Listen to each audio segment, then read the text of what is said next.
ಹಾಂ ಇತ್ತು ತೊಂದರೆ ಅಲ್ಲೇ ಇರೋದು ಸರ್. ಹ್ಞೂ.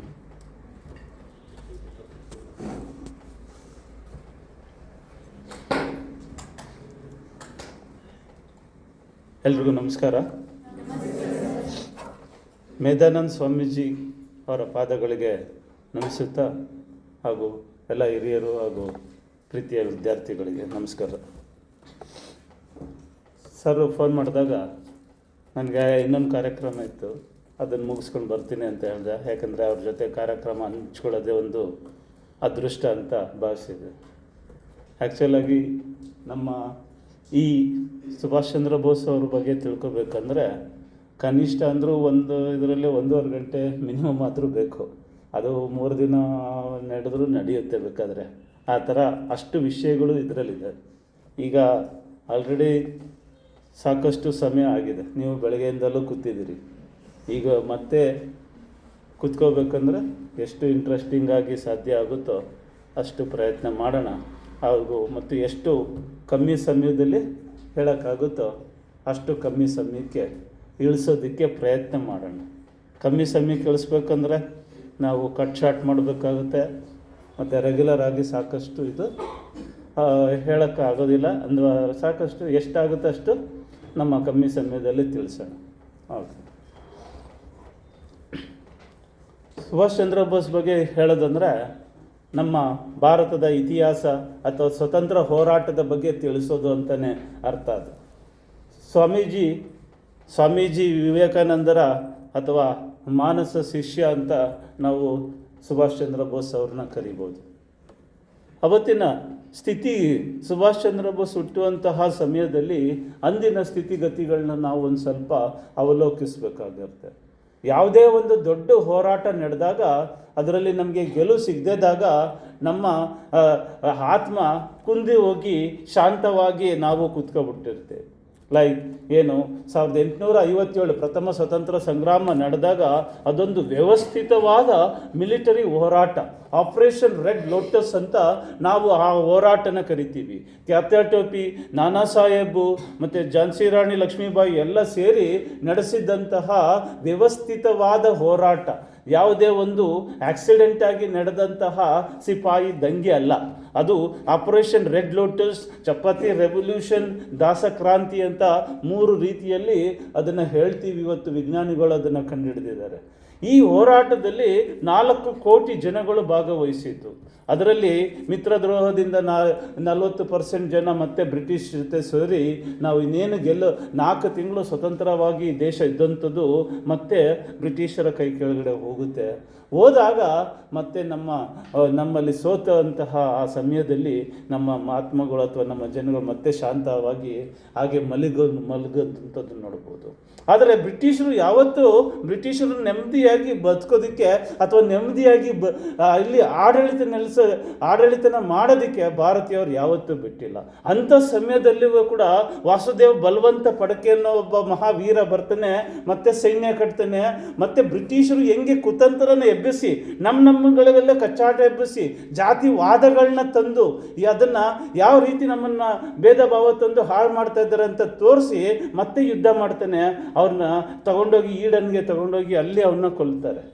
ಅದೇ ನಂತರದಲ್ಲಿ ಲಾರ್ಡ್ ರಿಸ್ಲಿ ಅಂತ ಅನ್ನೋನು 1869 ಕ್ಯಾಸ್ಟ್ ಸೆನ್ಸಸ್ ಅಂತ ಮಾಡ್ತಾರೆ. ಕ್ಯಾಸ್ಟ್ ಸೆನ್ಸಸ್ ಅಂದರೆ ಇವತ್ತಿನ ಥರ ಲೆಕ್ಕ ಹಾಕೊಳ್ಳೋಕ್ಕಲ್ಲ, ಅದು ಮಾಡಿರೋಂಥದ್ದು ಕ್ಯಾಸ್ಟ್ನ ಕ್ರಿಯೇಟ್ ಮಾಡೋದಕ್ಕೆ. ಕ್ಯಾಸ್ಟ್ ಅಂದ್ರೇ ಕ್ಯಾಸ್ಟ ಅಂತ ಒಂದು ಪೋರ್ಚುಗೀಸರ ಪದ ಇದೆ. ಈ ಪೋರ್ಚುಗೀಸರ ಪದ ಅಲ್ಲಿ ಒಂದು ಗುಂಪು ಇನ್ನೊಂದು ಗುಂಪು ಜೊತೆ ಹೊಡೆದಾಡಿದೆ. ಅವ್ರು ಸಿಕ್ಕಿದ ತಕ್ಷಣ ಲೂಟಿ ಮಾಡೋದು, ಅನಾಚಾರ ಮಾಡೋದು, ಇದು ಅಲ್ಲಿ ಯುರೋಪಿನಲ್ಲಿ ಕೆಲಸ. ಅದು ಹಾಗಾಗಿ ಅದಕ್ಕೂ ಈ ಜಾತಿಯೋದಕ್ಕೂ ಯಾವುದೇ ಸಂಬಂಧನೇ ಇಲ್ಲ. ನಮ್ಮಲ್ಲಿ ರಾಜನ ಹತ್ರ 6% ಮಾತ್ರನೇ ಏನೋ ಆರ್ಥಿಕತೆ ಇರಬೇಕು, ಇನ್ನು 94% ಜನಗಳಿಗೆ ಡಿಸ್ಟ್ರಿಬ್ಯೂಟ್ ಆಗಬೇಕು. ನಮ್ಮ ಹಳೆಯ ಹಬ್ಬಗಳು ನೋಡ್ಬೋದು, ಮದುವೆಗಳನ್ನ ನೋಡ್ಬೋದು. ಅಲ್ಲಿ ಬಟ್ಟೆ ಆಸವನಿಂದ ಹಿಡಿದು ಪೂಜೆ ಮಾಡೋಂಗೆ ಎಲ್ಲರಿಗೂ ಈಕ್ವಲ್ ಆಗಿ ಎಲ್ಲ ದುಡ್ಡನ್ನು ಡಿಸ್ಟ್ರಿಬ್ಯೂಟ್ ಆಗಬೇಕು. ಅದು ಮದುವೆ ಉದ್ದೇಶ, ಹಳೆ ಹಬ್ಬಗಳ ಉದ್ದೇಶ, ಎಲ್ಲರಿಗೂ ಪ್ರತಿಯೊಬ್ಬರಿಗೂ ಪ್ರಾಮುಖ್ಯತೆ ಇರುತ್ತೆ. ಅದು ನಮ್ಮ ಆರ್ಥಿಕತೆ ಡಿಸ್ಟ್ರಿಬ್ಯೂಟ್ ಆಗೋದು. ಆಗೋದಕ್ಕೆ. ಅದು ನಮ್ಮಲ್ಲಿರುವಂಥ ಜಾತಿ. ಇದನ್ನು ಕನ್ಫ್ಯೂಸ್ ಮಾಡಿ 869ರಿಂದ 920ವರೆಗೂ ಕ್ಯಾಸ್ಟ್ ಸೆನ್ಸಸ್ ಅಂತ ಮಾಡಿ ಕ್ಯಾಸ್ಟ್ನ ಕ್ರಿಯೇಟ್ ಮಾಡಿದಂಥದ್ದು. ಇವತ್ತು ಅದನ್ನು ನಮ್ದಲ್ಲದೆ ಇರೋದನ್ನು ನಮ್ಮದು ಅಂತ ಅಂದ್ಕೊಂಡಿರೋದಕ್ಕೆ ಇವತ್ತು ಇಷ್ಟೊಂದೆಲ್ಲ ಸಮಸ್ಯೆಗಳನ್ನ ನಾವು ನೋಡ್ತಾ ಇರೋವಂಥದ್ದು. ಅಂದರೆ ಅವರ ಕುತಂತ್ರ 1-2ಕ್ಕೆ ನಿಂತಿಲ್ಲ. ಅಲ್ಲಿ ಇಂಡಿಯನ್ ಎಜುಕೇಷನ್ ಆ್ಯಕ್ಟ್ 1935 ಅಂತ ಮಾಡೋದು. ಇವತ್ತು ನಿಮ್ಮ ಬುಕ್ಕಲ್ಲೆಲ್ಲ ಹಂಗೆ ಓದ್ತೀರಿ. ಆದರೆ ಅದು ಎಜುಕೇಷನ್ ಕೊಡೋಕ್ಕಲ್ಲ, ನಮ್ಮ ವಿದ್ಯಾಭ್ಯಾಸನ ಸರ್ವನಾಶ ಮಾಡಿ, ಅಂದರೆ ಗುರುಕುಲಗಳನ್ನ 7.5 ಲಕ್ಷ ಗುರುಕುಲಗಳನ್ನ ಸರ್ವನಾಶ ಮಾಡಿ ಅದರಲ್ಲಿ ಅವರ ಕಾನ್ವೆಂಟ್ ಅಂದರೆ ತಂದೆ ತಾಯಿ ಇಲ್ದಿದ್ದವರಲ್ಲ, ತಂದೆ ತಾಯಿ ಗೊತ್ತಿಲ್ಲದವ್ರು ಬೆಳೆಯುವಂಥ ಜಾಗ ಅಂತ ಆ ಥರ ಇಂಟ್ರೊಡ್ಯೂಸ್ ಮಾಡಿ ಬಣ್ಣದಲ್ಲಿ ಮತ್ತು ರಕ್ತದಲ್ಲಿ ಮಾತ್ರ ಭಾರತೀಯರಾಗಿರಬೇಕು, ಆದರೆ ಪ್ರತಿಯೊಂದು ಆಲೋಚನೆಯಲ್ಲೂ ಕರಿ ಬ್ರಿಟಿಷರಾಗಿರಬೇಕು ನಮ್ಮ ಜನಗಳು, ನಮ್ಮ ವಿದ್ಯಾರ್ಥಿಗಳು ಅಂತ ಅವರು ಮಾಡಿದ್ದ plan Indian education act, Indian police act ಬ್ರಿಟಿಷರ್ದು, ಇಂಡಿಯನ್ ಟೋಲ್ ಟ್ಯಾಕ್ಸ್ ಬ್ರಿಟಿಷರ್ದು, Indian forest protection act environmental protection, ಅದು ಫಾರೆಸ್ಟ್ನ ಪ್ರೊಟೆಕ್ಟ್ ಮಾಡೋಕ್ಕಲ್ಲ, ಭಾರತೀಯರಿಗೆ ಕಾಡಿನ ಸಂಪತ್ತು ಸಿಗಬಾರ್ದು ಅನ್ನೋದಕ್ಕೆ ಮಾಡಿದಂಥ ಆ್ಯಕ್ಟ್ಗಳು. ಈ ರೀತಿ 44,500 ಕಾನೂನುಗಳು ಬ್ರಿಟಿಷರು ಮಾಡಿದ್ದು. ಅಂಥ ಸ್ಥಿತಿಯಲ್ಲಿ ಒಬ್ಬ ಹೋರಾಟ ಮಾಡ್ತಾನೆ ಅಂದರೆ, ಸಂಘಟನೆ ಮಾಡ್ತಾನೆ ಅಂತೆ, ಅದು ಅತ್ಯಂತ ಸಾಹಸಮಯ ಅಥವಾ ಅಥವಾ ಅವರ ಜೀವಕ್ಕೆ ಸಂಚಕಾರವನ್ನು ಅಥವಾ ಜೀವದ ಹಂಗನ್ನು ತೊರೆದು ಮಾಡಿದಂಥ ಹೋರಾಟ. ನಂತರದಲ್ಲಿ ಚಾಪೇಕರ್ ಬ್ರದರ್ಸ್ ಅಥವಾ ಚಾಪೇಕರ್ ಸೋದರು ಬಂದರು. ಅವರು ಮಾಡಿದ ಏನೋ ಔಷಧಿ ಕೊಡ್ತೀವಿ ಅಂತ ಈ ರೇಷನ್ ಡಿಪಾರ್ಟ್ಮೆಂಟ್ ಏನು ಮಾಡೋರು ಅಂತಾರೆ, ಈ ಬೆಡ್ಶೀಟು ಅಕ್ಕಿ ಇಂಥದಕ್ಕೆಲ್ಲ ರೋಗಾಣುಗಳನ್ನ ಹಾಕ್ಬಿಟ್ಟು ಸಪ್ಲೈ ಮಾಡೋದು. As A result plague, cholera ಇಂಥ ಭಯಂಕರ ರೋಗ ಬಂತಾಯಿತ್ತು. ಅದರಲ್ಲಿ ದಿಗ್ಬಂಧನ ಹಾಕಿ ಅವ್ರನ್ನ ನರಳಿಸಿ ಸಾಯಿಸುವಂಥ ನಡೀತದೆ. ಅದರ ವಿರುದ್ಧವಾಗಿ ಚಾಪೇಕರ್ ಸೋದರು ಹೋರಾಟ ಮಾಡ್ತಾರೆ. ಆ ಸಮಯದಲ್ಲಿ ನಮ್ಗೆ ಗೊತ್ತಿದೆ ವಿ.ಡಿ. ಸಾವರ್ಕರ್ ಅವರು ಕೂಡ ಹುಟ್ಟಿರ್ತಾರೆ. ಅದರ ನಂತರದಲ್ಲಿ ಮತ್ತೆ ಸ್ವಾಮಿ ವಿವೇಕಾನಂದರು, ಇವರು ಬ್ರಿಟಿಷರು ಮಾಡಿದ ಕುತಂತ್ರ, ಎಜುಕೇಷನ್ ಸಿಸ್ಟಮಲ್ಲಿ ಮಾಡಿದಂಥ ಅನಾಚಾರಗಳು, ಅದರಲ್ಲಿ ಅವರು ಏನು ನಮ್ಮಲ್ಲಿ ಸ್ವಾಭಿಮಾನವನ್ನು ಮರ್ಸಕ್ಕೆ ಕೊಡ್ತಾ ಇರುವಂತಹ ಎಜುಕೇಷನ್ನು, ಅದಕ್ಕೆ ತೆಗಿಯೋದಕ್ಕೆ ಸ್ವಾಮೀಜಿಯವರು ಏನು ಕೆಲಸ ಮಾಡ್ತಾರೆ, ಅಥವಾ ಯುರೋಪ್ ಮತ್ತು ಅಮೇರಿಕಾದ್ಯಂತಹ ದಿಗ್ವಿಜಯ ಸಾಧಿಸಿ ವಾಪಸ್ ಬಂದಿರ್ತಾರೆ. ಅಂಥ ಸಮಯದಲ್ಲಿ ತಿಲಕ್ ಅವರು ಕೂಡ ಮೊದಲನೇ ಸರಿಗೆ ಮಾಂಡೆಲೆ ಅಂತಹ ಭಯಂಕರವಾದಂಥ ಜೈಲಿಗೆ, ಅಲ್ಲಿ ಹ್ಯುಮಿಡಿಟಿ ಜಾಸ್ತಿ, ಟೆಂಪ್ರೇಚರ್ ಜಾಸ್ತಿ, ನಮ್ಮ ಜನಗಳು ಅಲ್ಲಿ ಹೊಂದ್ಕೊಳ್ಳುವಂಥದ್ದು ಬಹಳ ಕಷ್ಟ. ಮತ್ತು ದನದ ಕೊಟ್ಟಿಗೆಗಿಂತಲೂ ಕೀಳಾದಂತಹ ಜಾಗ, ಅಷ್ಟು ಕ್ಲೀನ್ ಇಲ್ಲದಿರೋಂತಹ ಜಾಗದಲ್ಲಿ ಇದ್ದಂಥದ್ದು ಸ್ವತಂತ್ರ ಹೋರಾಟಗಾರರು. ಅದರಲ್ಲಿ ತಿಲಕ್ ಮೊದಲನೇ ಸಲಿಗೆ ಅಂಥ ಜೈಲಿಗೆ ಹಾಕ್ತಾರೆ. ಅಂಥ ಸಮಯದಲ್ಲಿ ನೇತಾಜಿ ಸುಭಾಷ್ ಚಂದ್ರ ಬೋಸ್ ಅವರು 1897ರಲ್ಲಿ ಇದೇ ತಿಂಗಳಲ್ಲಿ ಇವತ್ತಿನ ದಿನ ಹುಟ್ಟಿರ್ತಾರೆ. ಇದು ಅವರು ಹುಟ್ಟಿದಾಗ ಇದ್ದಂತಹ ಸ್ಥಿತಿಗತಿಗಳು. ಸ್ವಾಮೀಜಿಯವರು ಇವರ ಆತ್ಮದ ಗುರು ಅಂತ ನಾವು ಕರಿಬೋದು. ನೇತಾಜಿ ಅವರು ಹುಟ್ಟಿದಾಗ ಅವರ ತಂದೆ ತಾಯಿ ಶ್ರೀಮಂತರಾಗಿ ಇರುವಂಥದ್ದನ್ನು ನೋಡ್ಬೋದು. ಜಾನಕಿನಾಥ ಬೋಸ್ ಅವರು ಕೂಡ ಅಷ್ಟೇ ಪ್ರಖರವಾದಂತಹ ಹೋರಾಟಗಾರನೇ. ಆ್ಯಕ್ಚುಲಿ ಅವರು ಬೇಸಿಕ್ಕಾಗಿ ಒಬ್ಬ ಶಿಕ್ಷಕ, ಒಬ್ಬ ಟೀಚರು. ಆ ಟೀಚರ್ ಒಂದು ಸಲ ಹೋಗ್ಬೇಕಾದ್ರೆ ವಯಸ್ಸಿಗೆ ಬಂದಾಗ ಒಂದು ಸಲ ಕಾಂಪೌಂಡಲ್ಲಿ ಅದು ಪ್ರಭಾವತಿ ದೇವಿಯವ್ರನ್ನ ನೋಡಿದಾಗ ಅವ್ರ ಅಪ್ಪನ ಹತ್ರ ಸ್ಟ್ರೈಟ್ ಹೋಗ್ತಾರೆ, ನಿಮ್ಮ ಮಗಳು ಕೊಟ್ಟು ನಂಗೆ ಮದುವೆ ಮಾಡ್ತೀರಾ ಅಂತಂತಾರೆ. ಆಗ ನೀನೊಬ್ಬ ಬಡ ಶಿಕ್ಷಕ, ನಿನಗೆ ಹೆಂಗೆ ನಾನು ಇಷ್ಟೊಂದು ಶ್ರೀಮಂತ ಆಗಿರೋ ನಾನು ಹೆಂಗೆ ನಿನ್ನ ಹತ್ರ ಕೊಡೋಕತ್ತೆ, ಫಸ್ಟು ಅದೆಲ್ಲನೂ ಸಂಪಾದನೆ ಮಾಡ್ಕೊಂಡು ಆಮೇಲೆ ಕೊಡ್ತೀರ. ನಂತರದಲ್ಲಿ ಅವರು ಲಾಯರ್ ಆಗ್ತಾರೆ, ಮತ್ತು ಅಧ್ಯಕ್ಷರಾಗ್ತಾರೆ, ಮತ್ತು ಬ್ರಿಟಿಷರಿಂದ ರಾಯ್ ಬಹದ್ದೂರ್ ಅಂತ ಬಿರುದನ್ನು ತಗೋತಾರೆ. ನಂತರದಲ್ಲಿ ಅವ್ರು ಪ್ರಭಾವತಿ ದೇವಿಯವ್ರನ್ನು ಮದುವೆ ಆಗ್ತಾರೆ. ಹಾಗಾಗಿ ಬೇಸಿಕ್ಕಾಗಿ ಅವರು ಕೂಡ ಒಬ್ಬ ಹೋರಾಟಗಾರರೇ. ಮತ್ತು ಅವ್ರ ವಂಶವನ್ನು ನಾವು ಫ್ಯಾಮಿಲಿ ಟ್ರೀನ ನೋಡೋದಾದರೆ, ಅವರ ತಾತಂದಿರು ಮುತ್ತಾತಂದಿರೆಲ್ಲರೂ ಬೆಂಗಾಲಿನ ಪ್ರಾಂತ್ಯದ ರಾಜರಿಗೆ ಮಂತ್ರಿ ಆಗಿದ್ದವರು, ಸೇನಾಧಿಪತಿಗಳಾಗಿದ್ದವರು ಅನ್ನೋದು ಕೂಡ ನಮಗೆ ಮನಗಣ್ಣುತ್ತೆ. ಇದು ಅವ್ರ ಫ್ಯಾಮಿಲಿ ಬ್ಯಾಕ್ಗ್ರೌಂಡ್. ಮತ್ತು ಇಂಥ ಇದರಲ್ಲಿ ಜಾನಕಿನಾಥ ಬೋಸ್ ಅವರು ಎಷ್ಟೋ ಒಂದು ದೊಡ್ಡ ಹೋರಾಟ ನಡೆದ ಮೇಲೆ ಹೆಂಗೆ ಇದೇ ಚೆನ್ನಾಗಿದೆ ಮತ್ತೆ ಯಾಕೆ ಇನ್ನೊಂದು ಹೋರಾಟ ಮಾಡೋದು, ಅದೇ ರೀತಿಯಾಗಿ ಬ್ರಿಟಿಷರಿಗೆ ನಿಷ್ಠೆಯಿಂದ ಇರುವಂತಹ ಒಬ್ಬ ವ್ಯಕ್ತಿ ಕೂಡ ಆಗಿರ್ತಾರೆ. ಅವರಲ್ಲಿ ಬ್ರಿಟಿಷರ ವಿರುದ್ಧ ಯಾವುದೇ ಭಾವನೆಗಳು ಕೂಡ ಇರಲ್ಲ, ಇರೋದೇ ಚೆನ್ನಾಗಿದೆ ಅನ್ನೋ ರೀತಿಯಲ್ಲಿ ಇರುವಂಥದ್ದು ಕೂಡ ನೋಡ್ಬೋದು. ಸುಭಾಷ್ ಚಂದ್ರ ಬೋಸ್ ಅವರು ಅವ್ರಿಗೆ 9ನೇ ಮಗ, 14 ಜನ ಮಕ್ಕಳು, ಅದರಲ್ಲಿ ಸುಭಾಷ್ ಚಂದ್ರ ಬೋಸ್ ಅವರು 9ನೇ ಮಗ. ಅವರ ಅಣ್ಣ ನಿಮಗೆಲ್ಲ ಗೊತ್ತಿದೆ, ಶರತ್ ಚಂದ್ರ ಬೋಸ್ ಅವರು ಕೂಡ. ಸುಭಾಷ್ ಮೊದಲಿಂದಲೂ ಚಿಕ್ಕದ್ರಿಂದಲೂ ಕೂಡ ಒಬ್ಬ ಆಧ್ಯಾತ್ಮಿಕ ಬಾಲಕ ಅಂತಲೇ ಕರಿಬೋದು ಅವ್ರನ್ನ.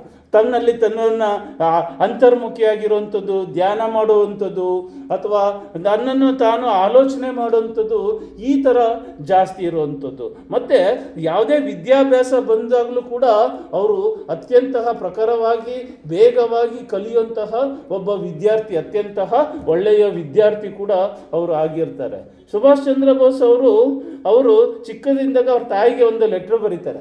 ನೀವು ಅಮ್ಮ, ಇದೇನು ಭಾರತ ದೇವರಿಗೆ ಅತ್ಯಂತ ಪ್ರಿಯಕರವಾದ ದೇಶ ಆಗಿರಬೇಕಲ್ವಾ, ಯಾಕೆಂದರೆ ಬೇರೆ ಯಾವ ದೇಶಗಳಲ್ಲೂ ಇಷ್ಟು ಸಲ ಅವತಾರ ಮಾಡಿದಷ್ಟು ಅವರು ಬೇರೆ ದೇಶಗಳಲ್ಲಿ ಮಾಡಿಲ್ಲ.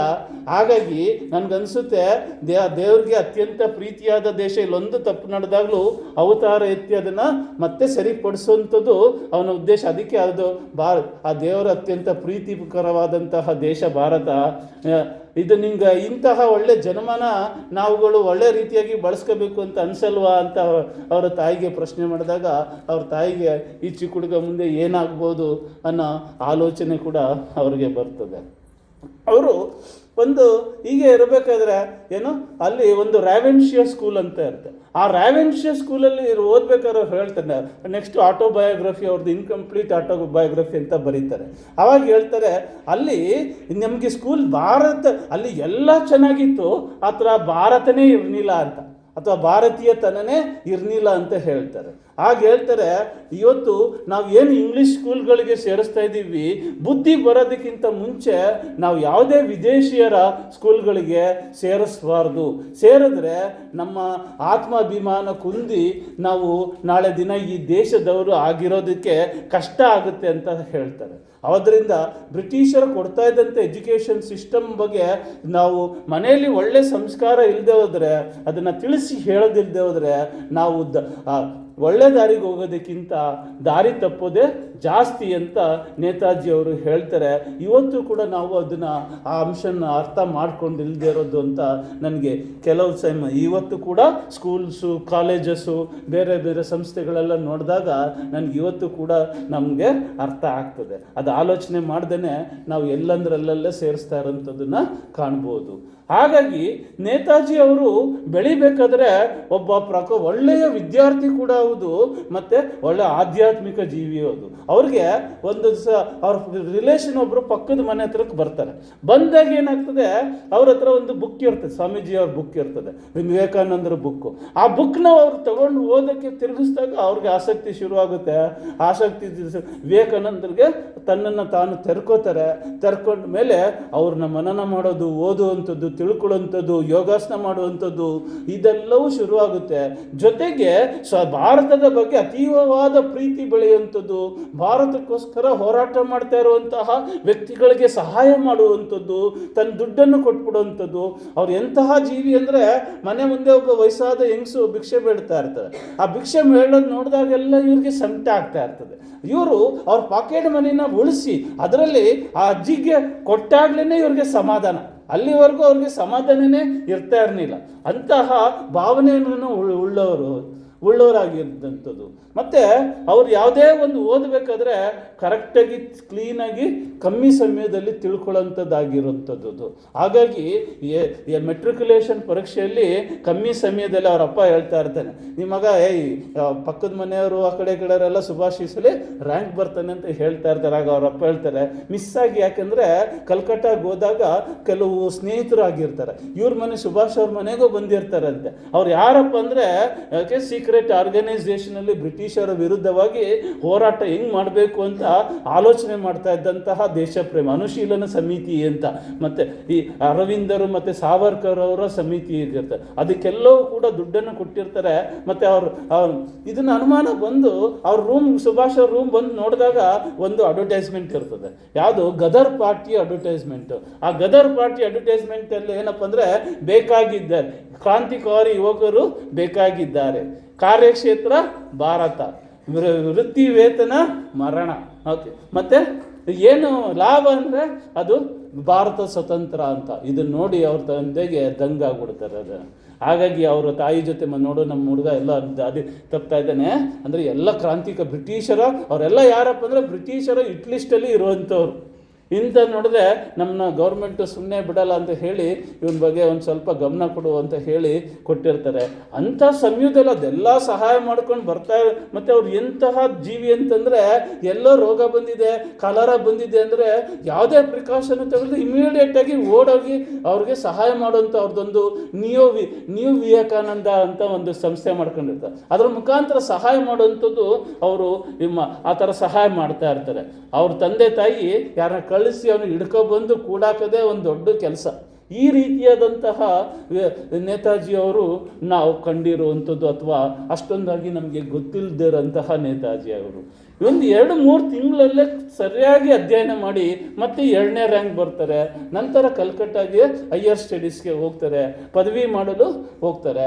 ಆ ಪದವಿ ಓದಬೇಕಾದ್ರೆ ವಿವೇಕಾನಂದರ ಬಗ್ಗೆ ಯಾವಾಗಲೂ ಓದ್ಕೋತಾನೂ ಕೂಡ ಸ್ಟಡಿ ಮಾಡೋವಂಥದ್ದು ಅವರ ಅಭ್ಯಾಸ ಆಗಿರ್ತದೆ. ಮತ್ತು ಅಲ್ಲಿ ಅಷ್ಟೊಂದಾಗಿ ವಾತಾವರಣಗಳು ಏನು ಅಲ್ಲಿ ಓಟನ್ ಅಂತ ಒಬ್ಬ ಪ್ರೊಫೆಸರ್ ಇರ್ತಾರೆ. ಆ ಓಟನ್ ಪ್ರೊಫೆಸರ್ಗೆ ಭಾರತೀಯರು ಕಂಡ್ರೆ ಆಗೋದಿಲ್ಲ. ಈ ಭಾರತೀಯರಿಗೆ ನಿಕೃಷ್ಟವಾಗಿ ನೋಡುವಂಥದ್ದು. ಒಂದು ಸಲ ಭಾರತೀಯ ವಿದ್ಯಾರ್ಥಿಗಳು ಕಾರಿಡಾರಲ್ಲಿ ಹೋಗ್ಬೇಕಾದ್ರೆ ಹೋಗಿ ಅವನು ತಳ್ಳಿಬಿಡ್ತಾನೆ. ಇದನ್ನು ಅವರು ಯಾರಪ್ಪ ಅಂದರೆ ನೇತಾಜಿ ಅವರು ಅವ್ರಿಗೆ ಕ್ಲಾಸ್ ಲೀಡರ್ ಆಗಿರ್ತಾರೆ. ಆಗ ನೇತಾಜಿ ಅವ್ರು ಖುದ್ದು ನಿಂತು ಸ್ಟ್ರೈಕ್ ಮಾಡಿಸಿ 2 ದಿನ ಸ್ಟ್ರೈಕ್ ಮಾಡಿಸಿ ಅವ್ರ ಮೇಲೆ ಅವರು ಆ ಕ್ಷಮಾಪಣೆ ಕೇಳೋ ರೀತಿಯಾಗಿ ಮಾಡ್ತಾರೆ. ಇದನ್ನು ಆ ಓಟನ್ನವರು ಮತ್ತೆ ಗ್ರಿಡ್ಜಿಟ್ಕೊಂಡು ಮತ್ತೆ ಇನ್ನೊಂದು ಸಲ ಇದ್ದಾಗ ಅದೇ ಹುಡುಗರುಗಳಿಗೆ ಹೊಡೆದ್ಬಿಡ್ತಾರೆ. ಆ ಹುಡುಗರುಗಳು ಹೊಡೆದ ಈಗ ಆ ಹುಡುಗರುಗಳಿಗೆ ಒಂದು ದ್ವೇಷ ಬೆಳೆದು ಏನು ಮಾಡ್ತಾರೆ, ಅದೇ ಕಾರಿಡಾರಲ್ಲಿ ಅದೇ ಓಟನ್ ಬ್ರಿಟಿಷವ್ರಿಗೆ ಥಳಿಸ್ತಾರೆ. ಆಗ ನೇತಾಜಿ ಅವರು ದೂರದಿಂದ ನೋಡ್ತಾ ಇರ್ತಾರೆ. ಆಮೇಲೆ ಅವ್ರ ಪಾಡಿಗೆ ಬುಕ್ನ ಮಡಿಸ್ಕೊಂಡು ಹೋಗೋಕ್ಕೆ ಶುರು ಮಾಡ್ತಾರೆ. ಆದರೆ ಈ ಓಟನ್ ಏನು ಮಾಡ್ತಾರೆ, ಈ ಸುಭಾಷನೇ ನಮಗೆ ಒಡಿಸಿರೋದು ಅಂತ ಹೇಳಿ ಅವನು ಕಂಪ್ಲೇಂಟ್ನ ಮಾಡ್ತಾರೆ. ಆಗ ಅವ್ರ ಮೇಲೆ ಚಾರ್ಜಸ್ ಆಗುತ್ತೆ, ರೆಸ್ಟಿಗೇಷನ್ ಆಗುತ್ತೆ. ಅವರು ಎಷ್ಟು ದೊಡ್ಡ ನ್ಯೂಸ್ ಆಗುತ್ತೆ ಅಂದರೆ ಕೊನೆಗೆ ಆ ಪ್ರಿನ್ಸಿಪಲ್ನ ಡಿಸ್ಮಿಸ್ ಮಾಡಬೇಕಾಗಿ ಬರ್ತದೆ ಅಥವಾ ಅವ್ರನ್ನ ಮನೆ ಕಳಿಸ್ಬೇಕಾಗ್ತದೆ. ಆಗ ಅವ್ರೇನು ಮಾಡ್ತಾರೆ, ನೇತಾಜಿ ಅವ್ರನ್ನೂ ಕೂಡ ಅವರು ರೆಸ್ಟಿಗೇಟ್ ಮಾಡಿ ಕಳಿಸ್ತಾರೆ. ಹಾಗಾಗಿ ನೇತಾಜಿ ಅವರು ಆಮೇಲೆ ಒಂದು ಕಮಿಟಿ ಬರುತ್ತೆ ಕಾಲೇಜಲ್ಲಿ, ಇವ್ರು ಏನು ಮಾಡಿದ್ದು ಸರಿನಾ ಅಂತ. ಆಗ ಅವ್ರಿಗೆ ಹೇಳ್ತಾರೆ, ಸುಭಾಷ್ ಅವರ ನೀವು ನಿಮ್ಮ ಸ್ನೇಹಿತರು ಮಾಡಿದ್ದು ತಪ್ಪು ಅಂತ ಒಪ್ಕೊಳ್ಳಿ, ಆ ತಪ್ಪು ಅಂತ ಒಪ್ಕೊಂಡ್ರೆ ನಿಮ್ಮನ್ನೇನು ಮಾಡಲ್ಲ, ನಿಮ್ಮನ್ನ ಬಿಟ್ಬಿಡ್ತೀವಿ ಅಂತ. ನಾನು ಅಲ್ಲಿದ್ದೆ, ಆಗ ಅವ್ರು ನೋಡಿದ್ದು ಅವ್ರು ಹೊಡೆದಿದ್ದು ನಿಜ, ಆದರೆ ಅವ್ರು ಮಾಡಿದ್ದು ತಪ್ಪು ಅಂತ ನನಗನ್ನಿಸ್ತಿಲ್ಲ ಅಂತ ಅಂತಾರೆ. ಯಾಕೆಂದರೆ ಅವ್ರ ಬಿಹೇವಿಯರು ಹಂಗಿತ್ತು ಅಂತ ಹೇಳ್ತಾರೆ.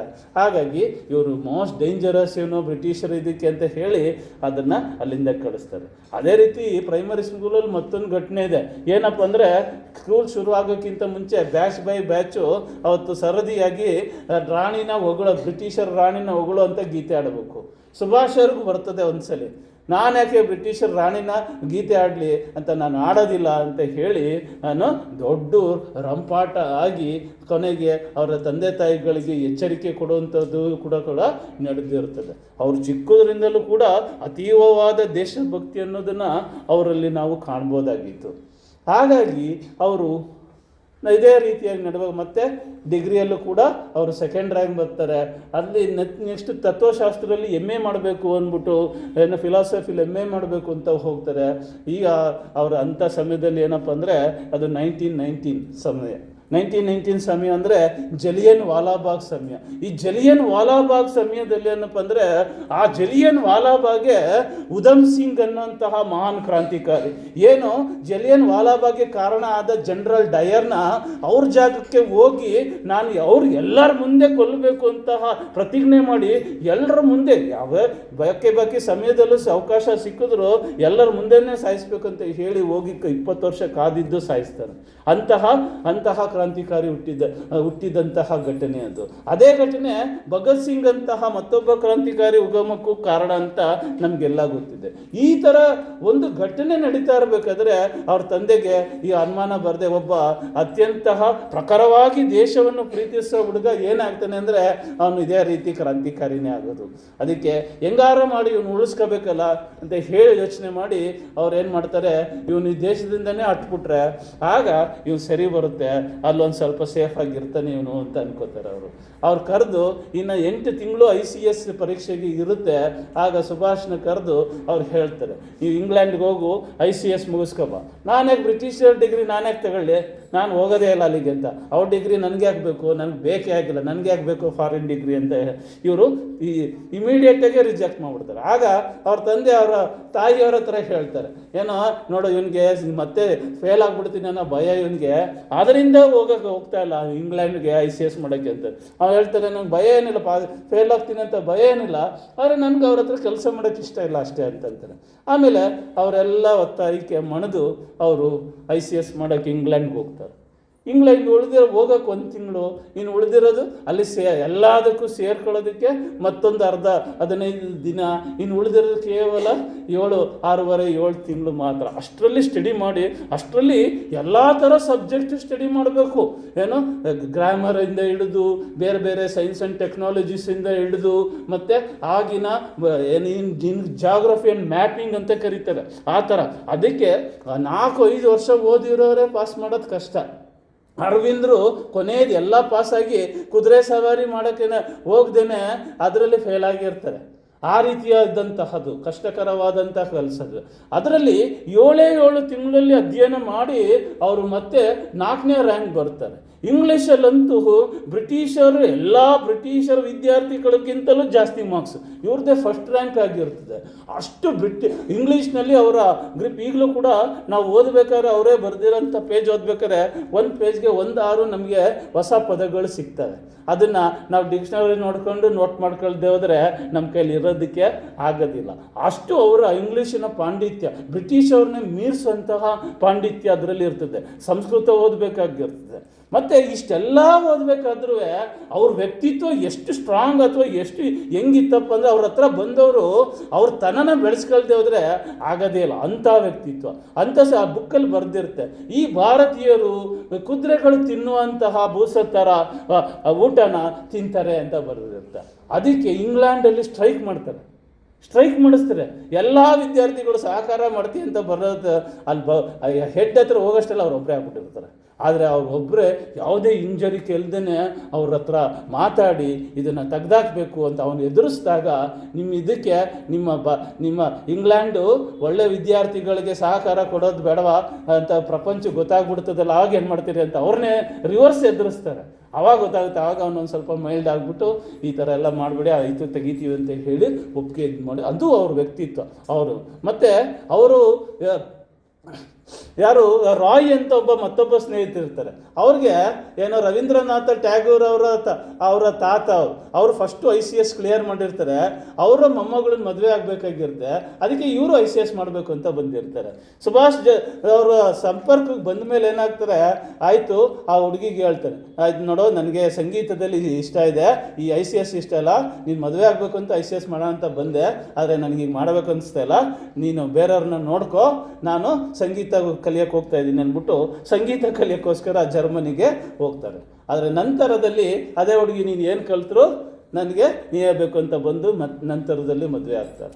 ಅದೇ ರೀತಿಯಾಗಿ ಯಾರೋ ವ್ಯಸನಿಗಳಿದ್ರು ಅದನ್ನು ಬಿಡಿಸೋದಕ್ಕೆ ಇವ್ರು ಸಾಕಷ್ಟು ಕೆಲಸ ಎಲ್ಲ ಮಾಡ್ತಾ ಇರ್ತಾರೆ. ಏನೋ ಸಿಗರೇಟ್ಗೆ ಇದಕ್ಕೆ ಇಂಥದಕ್ಕೆಲ್ಲ ಅಡಿಕ್ಟ್ ಆಗಿರೋರು ಕೂಡ ಅದು ಅವ್ರ ವ್ಯಕ್ತಿತ್ವ. ಮತ್ತೊಬ್ಬ ವಿದ್ಯಾರ್ಥಿ ಏನು ಮಾಡ್ತಾನೆ, ಯಾವಾಗಲೂ ಪೊಲೀಸ್ ಜೊತೆ ಹೇಳೋವಂಥದ್ದು, ತಮಾಷೆ ಮಾಡೋವಂಥದ್ದು, ಕೀಳಾಗಿ ಮಾತಾಡೋದು ಭಾರತದ ಬಗ್ಗೆ, ಈ ಥರ ಮಾತಾಡ್ತಾ ಇರ್ತಾನೆ. ಇವ್ರು ಬಂದಾಕ್ಷ ಅವ್ನಿಗೆ ಆ ಬಾಯ ಹೊರಳುತ್ತಾ ಇರಲಿಲ್ಲ. ಅದಕ್ಕೆ ಅವ್ರ ಸ್ನೇಹಿತರು ಏನು ಮಾಡ್ತಾರೆ, ಅವ್ರನ್ನ ಅವಾಯ್ಡ್ ಮಾಡ್ಬೇಕಂದ್ರೆ ನೇತಾಜಿ ಅವ್ರು ಕರ್ಕೊಬಂದು ಕೂರಿಸ್ಕೊಬಿಡ್ತಾ ಇದೆ. ಆಗ ಕೇಳ್ತಾರೆ, ಈ ಎಲ್ಲ ತಮ್ಮ ಸಮಯನೂ ಮಾತಾಡ್ತಾ ಇಲ್ಲ, ಇವ್ರು ಬಂದಾಗ ಯಾಕೆ ನೀವು ಮಾತಾಡಲ್ವಲ್ಲ ಅಂದೆ. ಆಗ ನೋಡಿ ಅವ್ರು ನೋಡ್ತಾ ಇದ್ರೆ ನನಗೆ ಯಾಕೆ ಬಾಯೇ ಹೊರಳಲ್ಲ ಅಂತ. ಅದು ಅವರ ವ್ಯಕ್ತಿತ್ವ. ಅವರು ಅಧ್ಯಯನದಲ್ಲಿದ್ದರೂ ಕೂಡ ಅಲ್ಲೂ ಕೂಡ ಭಾರತದ ಬಗ್ಗೆ ಗೌರವ ಬರೆಸುವಂತಹ ಕೆಲಸ ಮಾಡೋದ್ರಲ್ಲಿ ಯಾವತ್ತೂ ಕೂಡ ನಿಲ್ಲಿಸಲಿಲ್ಲ. ಈಗ ಅವರು ಅಷ್ಟೊಂದೇನು ಪಾಸ್ ಆಗುತ್ತೆ ಬಿಡುತ್ತೆ ಅಂತ ಅವ್ರು ಅಷ್ಟೊಂದು ಲಕ್ಷ್ಯ ಕೊಟ್ಟಿರಲ್ಲ ಅದರ ಬಗ್ಗೆ. ಆದರೆ 4ನೇ ರ್ಯಾಂಕಲ್ಲಿ ಪಾಸ್ ಆಗ್ತಾರೆ. ಈಗ ದ್ವಂದ್ವ ಶುರು ಆಗ್ತದೆ. ದ್ವಂದ್ವ ಏನಪ್ಪ ಅಂದರೆ, ಈಗ ಇವ್ರಿಗೆ ಹೋಗೋಕ್ಕೆ ಇಷ್ಟ ಇಲ್ಲ, ಇವ್ರ ತಂದೆ ತಾಯಿಗೆ ಹೋಗಲೇಬೇಕು ಅಂತ ಹಿಂಸೆ. ಹಾಗಾಗಿ ಕೊನೆಗೆ ಅವ್ರ ಅಣ್ಣಂಗೆ ಡೈರೆಕ್ಟಾಗಿ ಹೆಂಗೆ ಆ ತಂದೆಗೆ ಹೇಳೋದು ಅಂತೇಳಿ ಅವ್ರ ಅಣ್ಣನ ಪತ್ರ ಬರೀತಾರೆ. ನಾನಂತೂ ಸುತಾರಾಮ್ ಒಪ್ಪೋದಿಲ್ಲ, ಈಗ ನಾನು ಬ್ರಿಟಿಷರ ಕೈ ಕೆಳಗಡೆ ಚಾಕರಿ ಮಾಡೋದಕ್ಕೆ ಒಪ್ಪೋದಿಲ್ಲ, ಹಾಗಾಗಿ ನನಗೆ ಈ ಕೆಲಸ ಬೇಡ ಅಂತ ಹೇಳ್ತಾರೆ. ಅದೇ ರೀ ಅವ್ರ ತಂದೆಗೆ ತುಂಬ ಡಿಸಪಾಯಿಂಟ್ ಆಗ್ತದೆ. ಆಗ ಇವನು ನೋಡಿ ಕೊನೆಗೆ ಹೆಂಗೆ ಒಪ್ಸೋಕ್ಕೆ ಟ್ರೈ ಮಾಡ್ತಾರೆ ಅಂದರೆ, ಇನ್ನೇನು ಸದ್ಯಕ್ಕೆ ಹೋಮ್ ರೂಲ್ ಬಂದ್ಬಿಡುತ್ತೆ, ಆಗ ನಿಮಗೆ ಅವ್ರ ನಡೆ ಸಹನೀಯವಾಗಿ ಇರ್ತದೆ, ಹಾಗಾಗಿ ಆಗ ನೀನು ಅಧಿಕಾರಿಯಾಗಿದ್ದರೆ ತುಂಬ ಚೆನ್ನಾಗಿರುತ್ತೆ ಅಂತ ಒಪ್ಸೋಕ್ಕೆ ಟ್ರೈ ಮಾಡ್ತಾರೆ. ಒಬ್ಬ ಬ್ರಿಟಿಷರ ಅಧಿಕಾರಿ ಇವನಿಗೆ ಸೇರ್ಕೊಳ್ಳೋಕ್ಕೆ ಸಹಾಯ ಮಾಡಿರ್ತಾರಲ್ಲ, ಅವ್ರು ಏನು ಮಾಡ್ತಾರೆ ನೋಡು, 2 ವರ್ಷ ಕೆಲಸ ಮಾಡು, ಆಗಲೂ ನಿನ್ಗೆ ಇಷ್ಟ ಅಲ್ಲದೆ ಹೋದರೆ ಆಗ ಇದು ಮಾಡ್ಕೊಬಿಡು ಅಂತ, ಆಗಬೇಕಾದ್ರೆ ರಿಸೈನ್ ಮಾಡುವಂತೆ ಅಂತ. ಆದರೆ ಒಂದು ಸಲ ಅವ್ರು ಕೆಲಸಕ್ಕೆ ಸೇರ್ಕೊಂಡ್ರೆ ನನ್ನ ಜೀವನದ ಗುರಿಯಿಂದ ನಾನು ಕಾಂಪ್ರಮೈಸ್ ಆದಂಗೆನೆ, ಆದ್ದರಿಂದ ಯಾವುದೇ ಕಾರಣಕ್ಕೂ ಕೂಡ ನಾನು ಬ್ರಿಟಿಷ್ ಕೈ ಕೆಳಗಡೆ ಕೆಲಸ ಮಾಡಲು ಒಪ್ಪಲ್ಲ ಅಂತಂತಾರೆ. ಇಂಟರ್ವ್ಯೂಲಿ ಒಂದು ಪ್ರಶ್ನೆ ಬರ್ತದೆ, ವೇರ್ ಈಸ್ ಇಂಗ್ಲೆಂಡ್ ಅಂತ. ಆಗ ಅವರು ಎಷ್ಟು ತೀವ್ರವಾಗಿ ಕೇಳಿರ್ತಾರೆ ಅಂದರೆ, England is under my foot ಅಂತ ಆ ಥರ ಉತ್ತರ ಕೊಟ್ಟಿರ್ತಾರೆ. ಯಾವುದೇ ಕಾರಣಕ್ಕೆ ಎದುರದೇ ಇರೋಂತಹ ವ್ಯಕ್ತಿ ಅವರು. ಕೊನೆಗೆ ಅವ್ರ ತಂದೆ ಏನು ಮಾಡ್ತಾರೆ, ಅಲ್ಲೊಂದು ಕ್ಲಾಸ್ ಇರ್ತದೆ. ಕೊನೆಗೆ ಏನಪ್ಪ ಅಂದರೆ, ಈ ಎಷ್ಟು ಖರ್ಚು ಮಾಡಿರ್ತೀಯೋ ಆ ಇಂಗ್ಲೆಂಡು ಅದು ICS ಪಾಸ್ ಮಾಡ್ಸೋಕ್ಕೆ ಅಥವಾ ವಿದ್ಯಾಭ್ಯಾಸ ಕೊಡೋಕ್ಕೆ, ಅದೆಲ್ಲ ವಾಪಸ್ ಕೊಡಬೇಕಾಗುತ್ತೆ ಮಧ್ಯದಲ್ಲಿ ಬಿಟ್ಟರೆ ಅಂತ, ಅದನ್ನೆಲ್ಲ ಸೇರ್ಕೊಳ್ದೆ ಹೋದ್ರೆ ಅಂತ. ಕೊನೆಗೆ ಅವ್ರ ತಂದೆ ನಾನು ಈ ದುಡ್ಡು ಕೊಡೋದಿಲ್ಲ ಅಂತ. ಆಮೇಲೆ ಅವ್ರ ಸ್ನೇಹಿತರನ್ನೆಲ್ಲ ಸೇರಿಸಿ ಆ ದುಡ್ಡೆಲ್ಲ ಇಸ್ಕೊಂಡು ಸಾಲ ಮಾಡಿಬಿಟ್ಟು ಅದು ಕೊಟ್ಬಿಟ್ಟು ನಾನು ಇನ್ನು ಬರೋದಿಲ್ಲ ಅಂತ ಹೇಳ್ಬಿಟ್ಟು ಮತ್ತೆ ವಾಪಸ್ ಬರ್ತಾ ಅವ್ರು ಫಸ್ಟ್ ಮೀಟ್ ಮಾಡೋದು, ಈಗ ಹುಡುಗ ICS ಎಕ್ಸಾಮ್ ಬಿಟ್ಟಿದ್ದಾನೆ, ಇದು ಕಾಡ್ಗಿಚ್ಚಿನ ಥರ ನ್ಯೂಸ್ ಹಬ್ಬಿದೆ, ಒಬ್ಬ ಹುಡುಗ ಮಹಾನ್ ಕೆಲಸನ ಬಿಟ್ಟು ಅಥವಾ ಶ್ರೀಮಂತ ಅಧಿಕಾರನ ಅನುಭವಿಸುವಂಥ ಕೆಲಸ ಬಿಟ್ಟು ಬರ್ತಾ ಇದ್ದಾನೆ ದೇಶಕ್ಕೋಸ್ಕರ ಅಂತ ಗೊತ್ತಿದೆ ಅಂಥದ್ದು. ದೇಶದಾದ್ಯಂತ ಪೊಲಿಟಿಕ್ಸಲ್ಲೆಲ್ಲ ನ್ಯೂಸ್ ಆಗಿದೆ. ಅವರು ಬಂದು ಈಗ ಫಸ್ಟ್ ಟೈಮು ಬಾಂಬೆಲಿ ಇಳಿದ ತಕ್ಷಣ ಗಾಂಧೀಜಿ ಅವ್ರನ್ನ ಮೀಟ್ ಮಾಡ್ತಾರೆ. ಗಾಂಧಿಯವ್ರನ್ನ ಮೀಟ್ ಮಾಡಿದ್ಮೇಲೆ, ನಾನು ಸಂಪೂರ್ಣವಾಗಿ ದೇಶಕ್ಕೋಸ್ಕರ ಸ್ವತಂತ್ರ ಹೋರಾಟಕ್ಕೋಸ್ಕರ ತೊಡಗಿಸ್ಕೋಬೇಕು ಅಂತ ಅಂದ್ಕೊಂಡಿದ್ದೀನಿ ಅಂತ ಹೇಳಿದಾಗ ಗಾಂಧೀಜಿ ಖುಷಿ ಪಡ್ತಾರೆ.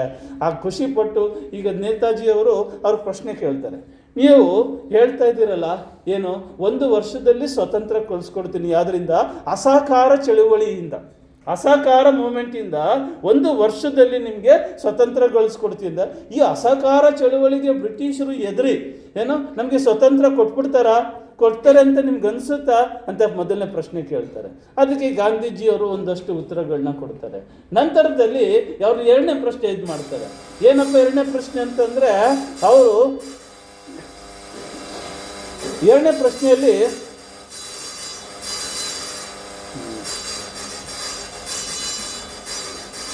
ಯಾವುದಾದ್ರು ಸ್ವಲ್ಪ ಸ್ಟಾಪ್ ಮಾಡಿಸಿ.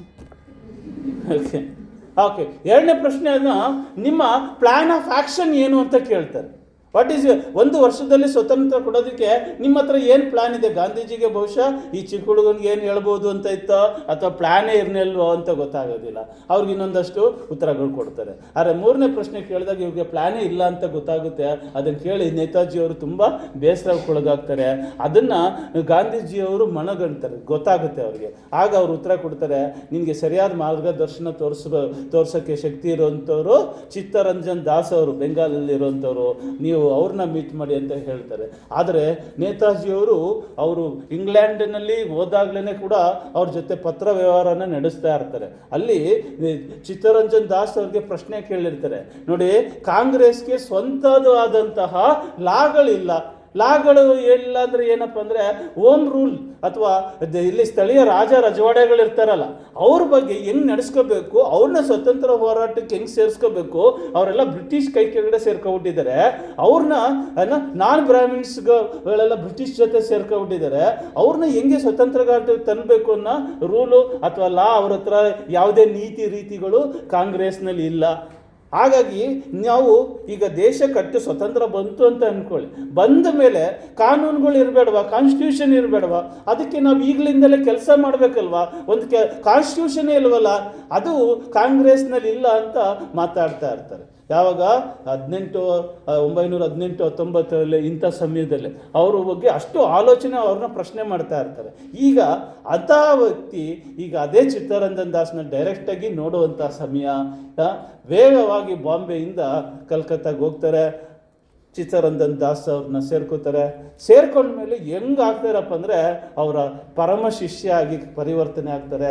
ಹೆಂಗಪ್ಪ ಅಂದರೆ ಅವ್ರ ಹತ್ರ ನೇತಾಜಿಯವ್ರ ಹತ್ರ ಬಂದವರು ಅವ್ರನ್ನ ಇವನೇ ನನ್ನ ಮಗ ಅಂದ್ಕೊಳ್ದೆ ಹೋದರೆ ಅದೇ ಆಶ್ಚರ್ಯವಾದ ವಿಷಯ. ಎಷ್ಟು ಮಟ್ಟಿಗೆ ಅಂದರೆ ಚಿತ್ತರಂಜನ್ ದಾಸ್ ಅವರ ಮೊದಲನೆಯ ಮಗ ಅವರೇ ಅನ್ನೋ ರೀತಿಯಲ್ಲಿ ಆಗಿರ್ತಾರೆ. ದಾಸ್ ಅವರು ಅವರು ಎಂತಹ ಹೋರಾಟಗಾರರು, ಎಂತಹ ವ್ಯಕ್ತಿ ಅಂದರೆ ಅರವಿಂದ ಘೋಷ್ ಅವರು ಒಂದು ಸಲ ಬ್ರಿಟಿಷ್ ಅವರು ಅರೆಸ್ಟ್ ಮಾಡಿದಾಗ ಅವ್ರನ್ನ ಬಿಡಿಸೋಕ್ಕೆ ತನ್ನ ಮನೆ ಮಠ ಎಲ್ಲವನ್ನೂ ಮಾರ್ಕೊಂಡು ನಿರ್ಗತಿಕರಾಗುವಂಥ ಸ್ಥಿತಿಗೆ ಬಂದು ಅವ್ರನ್ನ ಬಿಡಿಸಿರ್ತಾರೆ. ನಂತರದಲ್ಲಿ ಅವರು ಸನ್ಯಾಸ ಸ್ವೀಕಾರ ಮಾಡಿ ಪಾಂಡಿಚೇರಿಗೆ ಹೊಂಟೋಗ್ಬಿಡ್ತಾರೆ. ಆ ರೀತಿಯಾದಂತಹ ಮನುಷ್ಯ, ಯಾವುದೇ ದೇಶ ಪ್ರೇಮಿಗಳನ್ನ ಕಾಪಾಡೋದಕ್ಕೆ, ಅವ್ರನ್ನ ಬೆಳೆಸೋದಕ್ಕೆ ಯಾವುದೇ ಹಿಂಜರಿಕೆ ಇಲ್ಲದೇ ತ್ಯಾಗ ಮಾಡುವಂತಹ ವ್ಯಕ್ತಿ. ಆ ರೀತಿಯಾದಂತಹ ವ್ಯಕ್ತಿ ಸುಭಾಷ್ ಚಂದ್ರ ಬೋಸ್ ಅವ್ರು ಹೇಳ್ತಾರೆ ಒಂದರಲ್ಲಿ, ಏನಪ್ಪ ಅಂದರೆ you should build, if you want to build a nation you should have a political democratics like a Das. ಅಂದರೆ ಚಿತ್ತರಂಜನ್ ದಾಸ್ ಅವ್ರು ಹೆಂಗೆ ಸಂಘಟನೆ ಮಾಡಿ ಒಂದು ಪೊಲಿಟಿಕಲ್ ಡೆಮಾಕ್ರಸಿನ, ಪೊಲಿಟಿಕಲ್ ಪಾರ್ಟಿನ ಕಟ್ಟಿದ್ರು, ನಡೆಸ್ಕೊತಾ ಇದ್ರು, ಆ ಥರ ಕಟ್ಟಬೇಕು. And build a person like a Vivekananda, Swami Vivekananda ಅಂತ. ಹೆಂಗೆ, if you think weak you will be weak, you will think strong you will be strong will be. ವಿವೇಕಾನಂದರು ಯಾವ ಥರ ಯುವಕರನ್ನ ಬಯಸ್ತಾ ಇದ್ರೋ ಅಂಥ ಯುವಕರನ್ನ ನಿರ್ಮಾಣ ಆಗಬೇಕು. ಒಂದು ಪರ್ಸನಲ್ ವ್ಯಕ್ತಿತ್ವನೂ ನಿರ್ಮಾಣ ಆಗಬೇಕು, ಇನ್ನೊಂದು ಸಂಘಟನೆಯೂ ನಿರ್ಮಾಣ ಆಗಬೇಕು. ಎರಡು ನಿರ್ಮಾಣ ಆದಾಗ ಮಾತ್ರ ನಮ್ಮ ದೇಶಕ್ಕೋಸ್ಕರ ಹೋರಾಟ ಮಾಡುವಂಥದ್ದು ಆವಾಗ ಮಾತ್ರ ಸಾಧ್ಯ ಅಂತ ಹೇಳ್ತಾರೆ. ಇದು ಅವರ ಇಬ್ಬರ ವ್ಯಕ್ತಿತ್ವ ಹೆಂಗಿತ್ತು ಅನ್ನೋದನ್ನ ಹೇಳ್ತಾರೆ. ಒಂದು ಸಲ ಇದೇ ರೀತಿಯಾಗಿ ಅಸಹಕಾರ ಚಳವಳಿ ನಡಿಬೇಕಾಗ್ತದೆ. ಎಲ್ಲರೂ ಬಿಳಿ ಬಟ್ಟೆ ಹಾಕೊಂಡು ಇದಕ್ಕೆ ಬಂದಿರ್ತಾರೆ. ಆ ಸಮಯದಲ್ಲಿ ಚಿತ್ತರಂಜನ್ ದಾಸ್ ಅವ್ರನ್ನ ಮತ್ತು ನೇತಾಜಿ ಅವ್ರನ್ನ ಅರೆಸ್ಟ್ ಮಾಡಿರ್ತಾರೆ. ಈಗ ಅರೆಸ್ಟ್ ಮಾಡಿದ್ದಲ್ಲಿ ಇವರಿಬ್ಬರು ಜೈಲಲ್ಲಿ ಇದ್ದಾರೆ. ಈಗ ಅವರು ದಾಸ್ ಅವ್ರು ಏನು ಮಾಡ್ತಾರೆ, ಅವ್ರ ಹೆಂಡತಿ ಮಗಳನ್ನು ಕೇಳ್ಕೊತಾರೆ. ಯಾರು ಬರೋಕ್ಕೆ ಧೈರ್ಯ ಮಾಡಲ್ಲ ಇವರು ಅಬ್ಸೆನ್ಸಲ್ಲಿ. ಆಗ ಇವ್ರ ಹೆಂಡತಿ ಮಕ್ಕಳು ಕೇಳ್ಕೊಂಡಾಗ ಅವ್ರ ಹೆಂಡತಿ ಮಗಳು ಬರ್ತಾರೆ.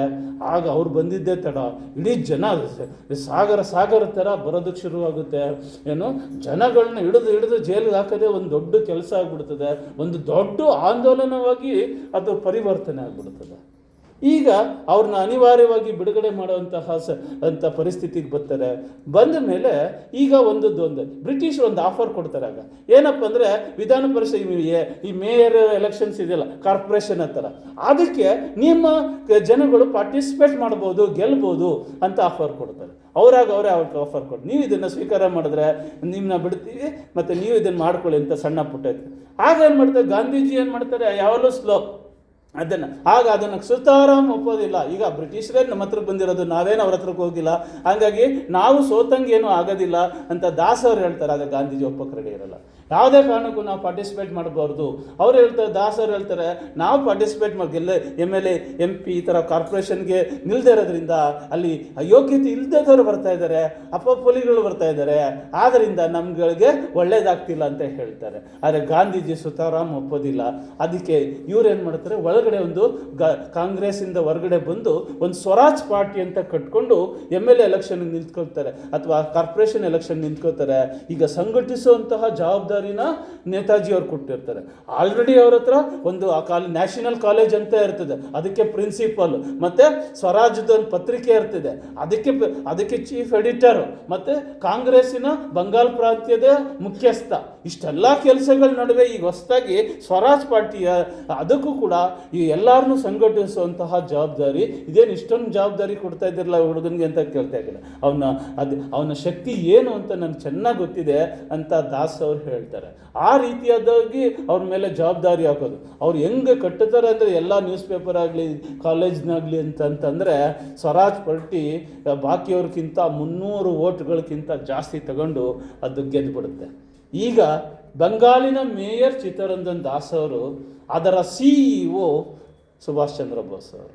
ಈ ಸಮಯದಲ್ಲೇ ಅಥವಾ 23, 22ರಲ್ಲೇ ಅವರು ಮತ್ತೊಂದು ಜವಾಬ್ದಾರಿನ ವಹಿಸುವಂಥದ್ದು. ಚಿತ್ತರಂಜನ್ ದಾಸ್ ಅವರು ನೇತಾಜಿ ಅವ್ರಿಗೆ ಏನಪ್ಪ ಅಂದರೆ, ನಮ್ಮ ಭಾರತದ ಸಂವಿಧಾನ ಹೆಂಗಿರಬೇಕು, ಸ್ವಂತ ಸಂವಿಧಾನ, ಇದನ್ನು ನಾವೇನು ಕರಿಬೋದು ಅಂದರೆ ಸ್ವದೇಶಿ ಸಂವಿಧಾನ, ನಮ್ಮಿಂದ ನಮಗೋಸ್ಕರನೇ ನಾವೇ ಬರೆದಿರೋಂಥದ್ದು, ಯಾವುದೇ ಬ್ರಿಟಿಷರ ಇನ್ಫ್ಲೂಯೆನ್ಸ್ ಇಲ್ಲದೇ ಬರೆದಿರೋಂಥ ಸಂವಿಧಾನ ಹೆಂಗಿರಬೇಕು ಅಂತ ಜವಾಬ್ದಾರಿನ ವಹಿಸೋದು. 27ರಲ್ಲಿ ಅವರು ಪಬ್ಲಿಕ್ ಆಗಿ ಮಂಡನೆ ಮಾಡುತ್ತೆ, ಅದು ಪೂನಾ ಕಾನ್ಫರೆನ್ಸಲ್ಲಿ ಅದನ್ನು ಪ್ರಕಟ ಮಾಡ್ತಾರೆ. ಅದು ರೂಲ್ಸ್ ಹೆಂಗಿರಬೇಕು, ಇದು ಹೆಂಗಿರಬೇಕು ಅಂತ ಅದೆಲ್ಲವೂ ಹೇಳ್ತಾರೆ. ಅದು 27ರಲ್ಲಿ ಅವರು ತೀರೋದ ನಂತರದ ದಿನದಲ್ಲಿ ಅದೆಲ್ಲ ಗೌರ್ಮೆಂಟ್ ದಾಖಲೆಯಾಗಿ ಇವತ್ತು ನಾವು ಕಾಣ್ಬೋದು ಅದರಲ್ಲಿ.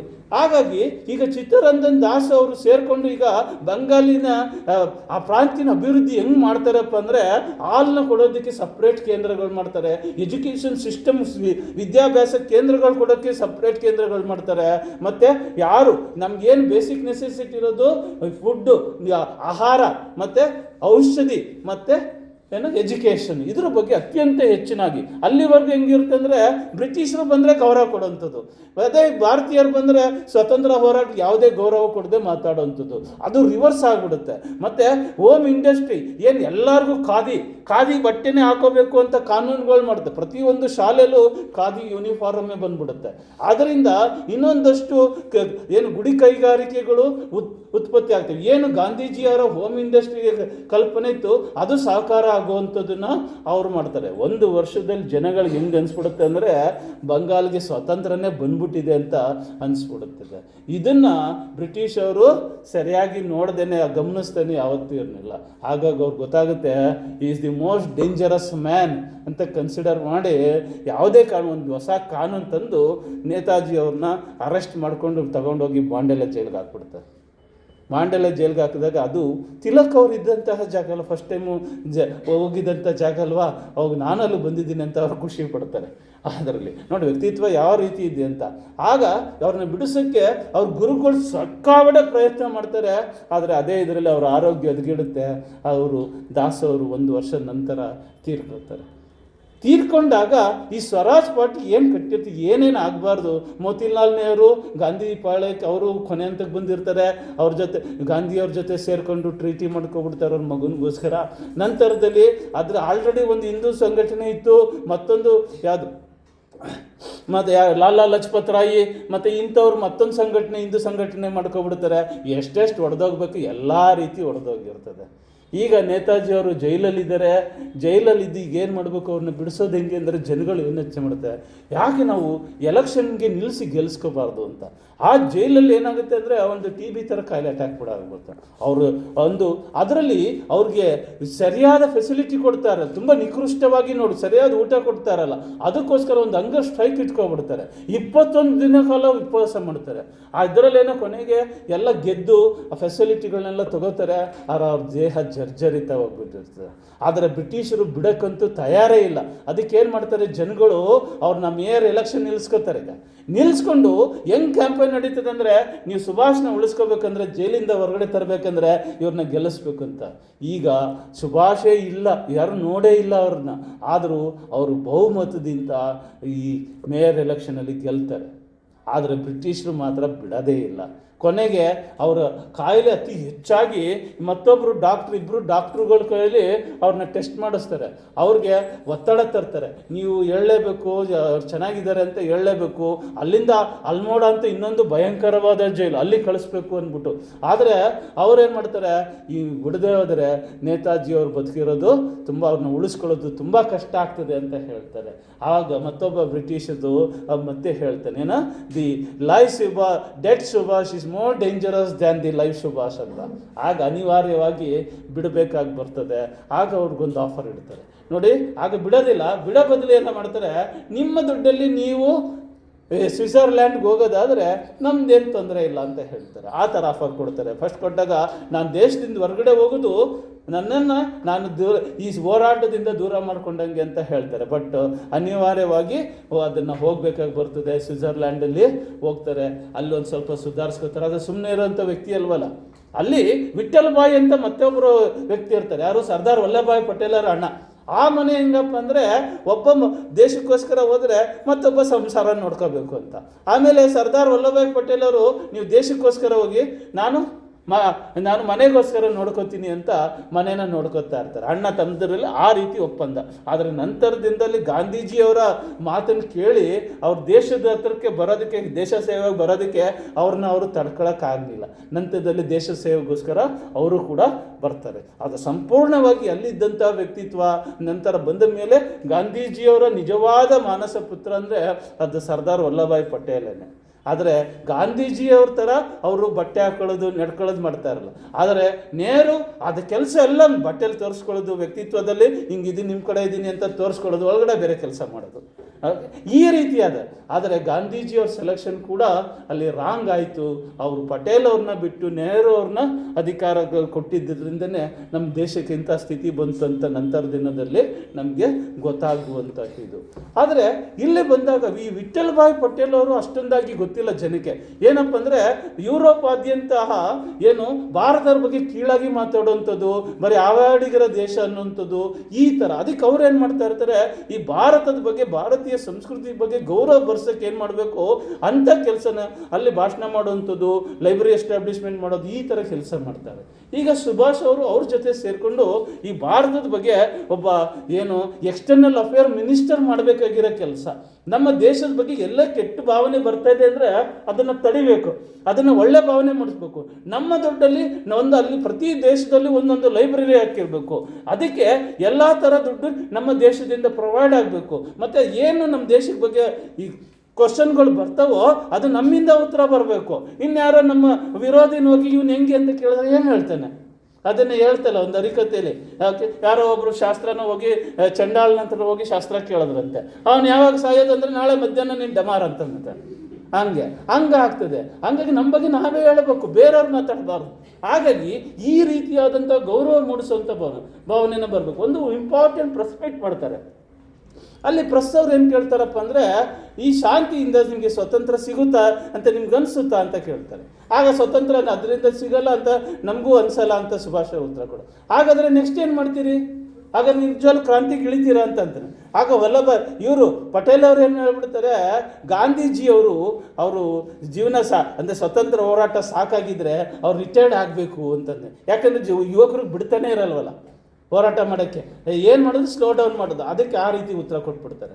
ಕೊನೆಗೆ ಸುಭಾಷ್ ಚಂದ್ರ ಬೋಸ್ ಅವರು ಏನು ಹೇಳ್ತಾರೆ ಅಂದರೆ, ನಿಮ್ಮ ಭಾರತೀಯ ಯುವಕರು ನಮ್ಮ ದೇಶಕ್ಕೋಸ್ಕರ ಅವ್ರ ರಕ್ತನ ಬಸಿಯೋದಿಲ್ಲ ಅಂತ ಹೇಳ್ತಾರೇನೋ ಅಂತ ಕೇಳಿದಾಗ, ಆಗ ಪಟೇಲ್ ಅವರು ಏನು ಈ speaking the language of youth ಅಂತ ಕರೀತಾರೆ.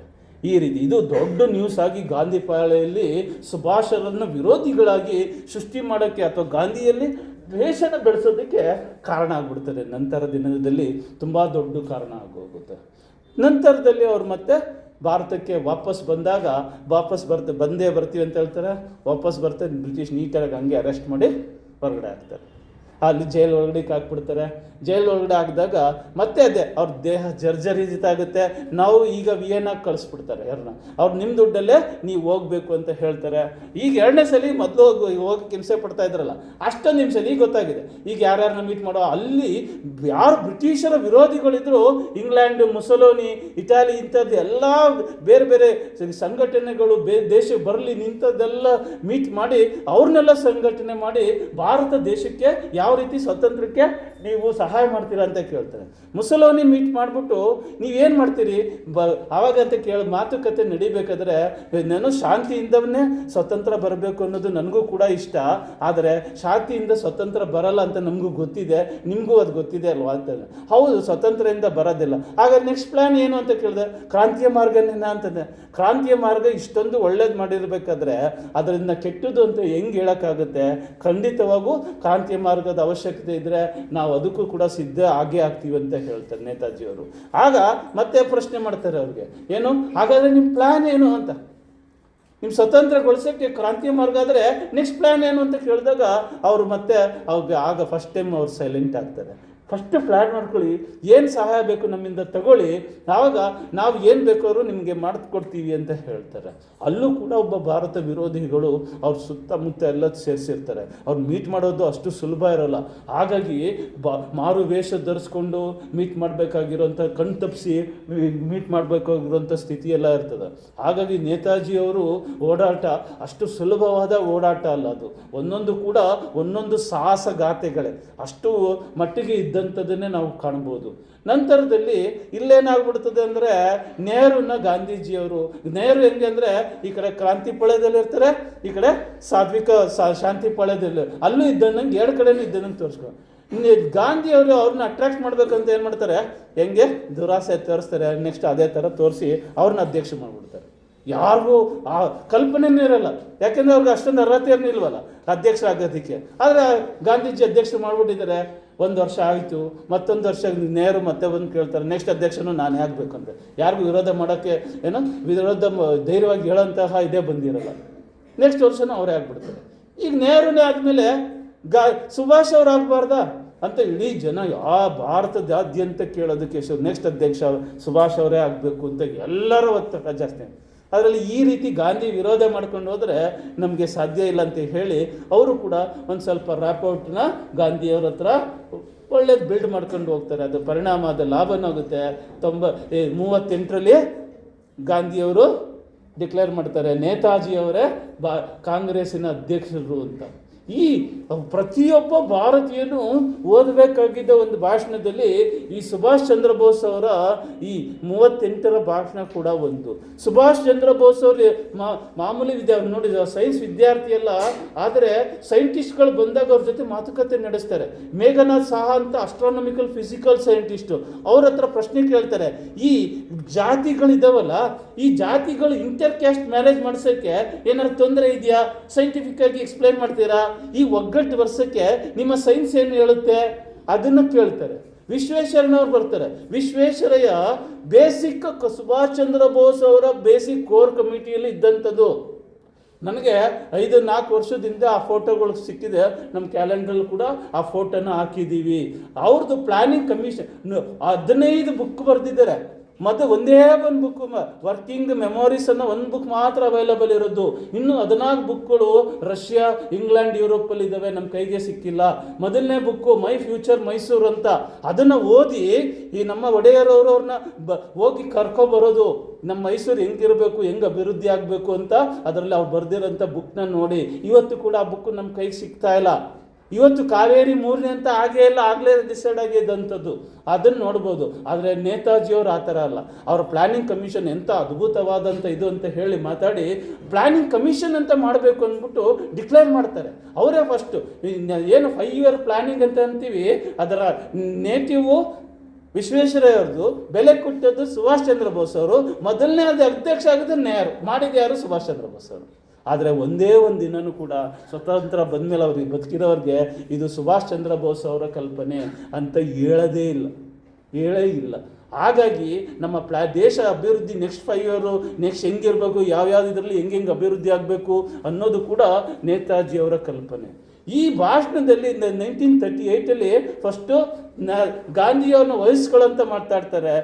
ಶಾಂತಿ ಅತ್ಯಂತ ಶ್ರೇಷ್ಠವಾದ ಮಾರ್ಗನೇ, ಆದರೆ ಶಾಂತಿಯಿಂದ ನಮಗೆ ಸ್ವತಂತ್ರ ಸಿಗದೆ ಹೋದರೆ ನಾವು ಕ್ರಾಂತಿ ಮಾಡೋದಕ್ಕೆ, ರಕ್ತ ಹರಿಸೋದಕ್ಕೆ ಯಾವುದೇ ಹಿಂಜರಿಕೆ ಮಾಡಬಾರ್ದು ಅಂತ ಹೇಳ್ತಾರೆ.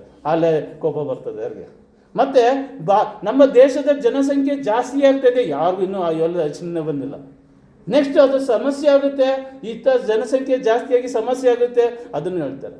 ಮತ್ತು ಅಷ್ಟೊಂದು ಜನಕ್ಕೆ ಸೈಂಟಿಫಿಕ್ ಆ್ಯಟಿಟ್ಯೂಡ್, ಸೈಂಟಿಫಿಕ್ ಎಜುಕೇಷನ್, ಇವತ್ತೇನು ಮೂಢನಂಬಿಕೆ ವಿರುದ್ಧವಾದ ಕೆಲಸ ಅಂತ ಕೆಲವರು ಮಾತಾಡ್ಕೊತಾರೆ ಅಲ್ವಾ, ಸೈಂಟಿಫಿಕ್ ಎಜುಕೇಷನ್ ಕೊಡಬೇಕು ಅನ್ನೋಂಥದ್ದು, ಅದನ್ನು ಕೂಡ ಅವರು ಆ ಭಾಷಣದಲ್ಲಿ ಟ್ರಸ್ಟ್ ಮಾಡ್ತಾರೆ ಇದರಲ್ಲಿ.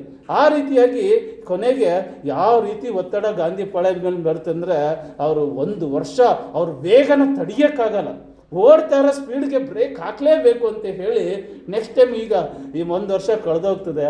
ಈಗ ಗಾಂಧಿಗೆ ಹೇಳ್ತಾರೆ, ಈಗ ಫಸ್ಟು ನೆಹರು ಅವ್ರು ಕೊಟ್ಟಿದ್ರಲ್ಲ ಇನ್ನೊಂದು ವರ್ಷನ, ನನಗೂ ಇನ್ನೊಂದು ವರ್ಷ ಕೊಡಿ ಅಂತ ಕೇಳ್ಕೊತಾರೆ.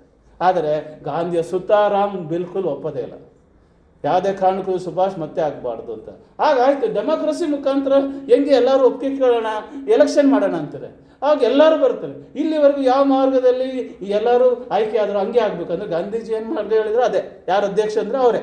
ಆದರೆ ಸುಭಾಷ್ ಚಂದ್ರ ಬೋಸ್ ಎಲೆಕ್ಷನ್ ನಿಂತ್ಕೊತಾರೆ. ಈಗ ಅವ್ರ ವಿರುದ್ಧ ಫಸ್ಟ್ ಪಟೇಲ್ ನಿಲ್ಲಿಸಿ ಅಂತಂತಾರೆ. ಪಟೇಲ್ಗೆ ಆದರೆ ಪಟೇಲ್ ಅವರು ಒಪ್ಕೊಳ್ಳೋದಿಲ್ಲ. ಮೌಲಾನಾ ಅಬ್ದುಲ್ ಕಲಾಂ ಆಜಾದ್ ಒಪ್ಕೊಳ್ಳೋದಿಲ್ಲ. ಪಟ್ಟಾಭಿ ಸೀತಾರಾಮ, ಆಮೇಲೆ ಪಟೇಲ್ಗೆ ಒತ್ತಾಯ ಮಾಡಿ ನಿಲ್ಲಿಸ್ತಾರೆ, ಮತ್ತೆ ವಾಪಸ್ ತಗೊಬಿಡ್ತಾರೆ ಅವರು. ಆಮೇಲೆ ಪಟ್ಟಾಭಿ ಸೀತಾರಾಮಯ್ಯ ಅವರು ನಿಲ್ಲಿಸ್ತಾರೆ. ಗಾಂಧಿ ಹೇಳ್ತಾರೆ ಇದು ಪಟ್ಟಾಭಿ ಸೀತಾರಾಮಯ್ಯ, ಇದು ನಾನು ಅಂತ.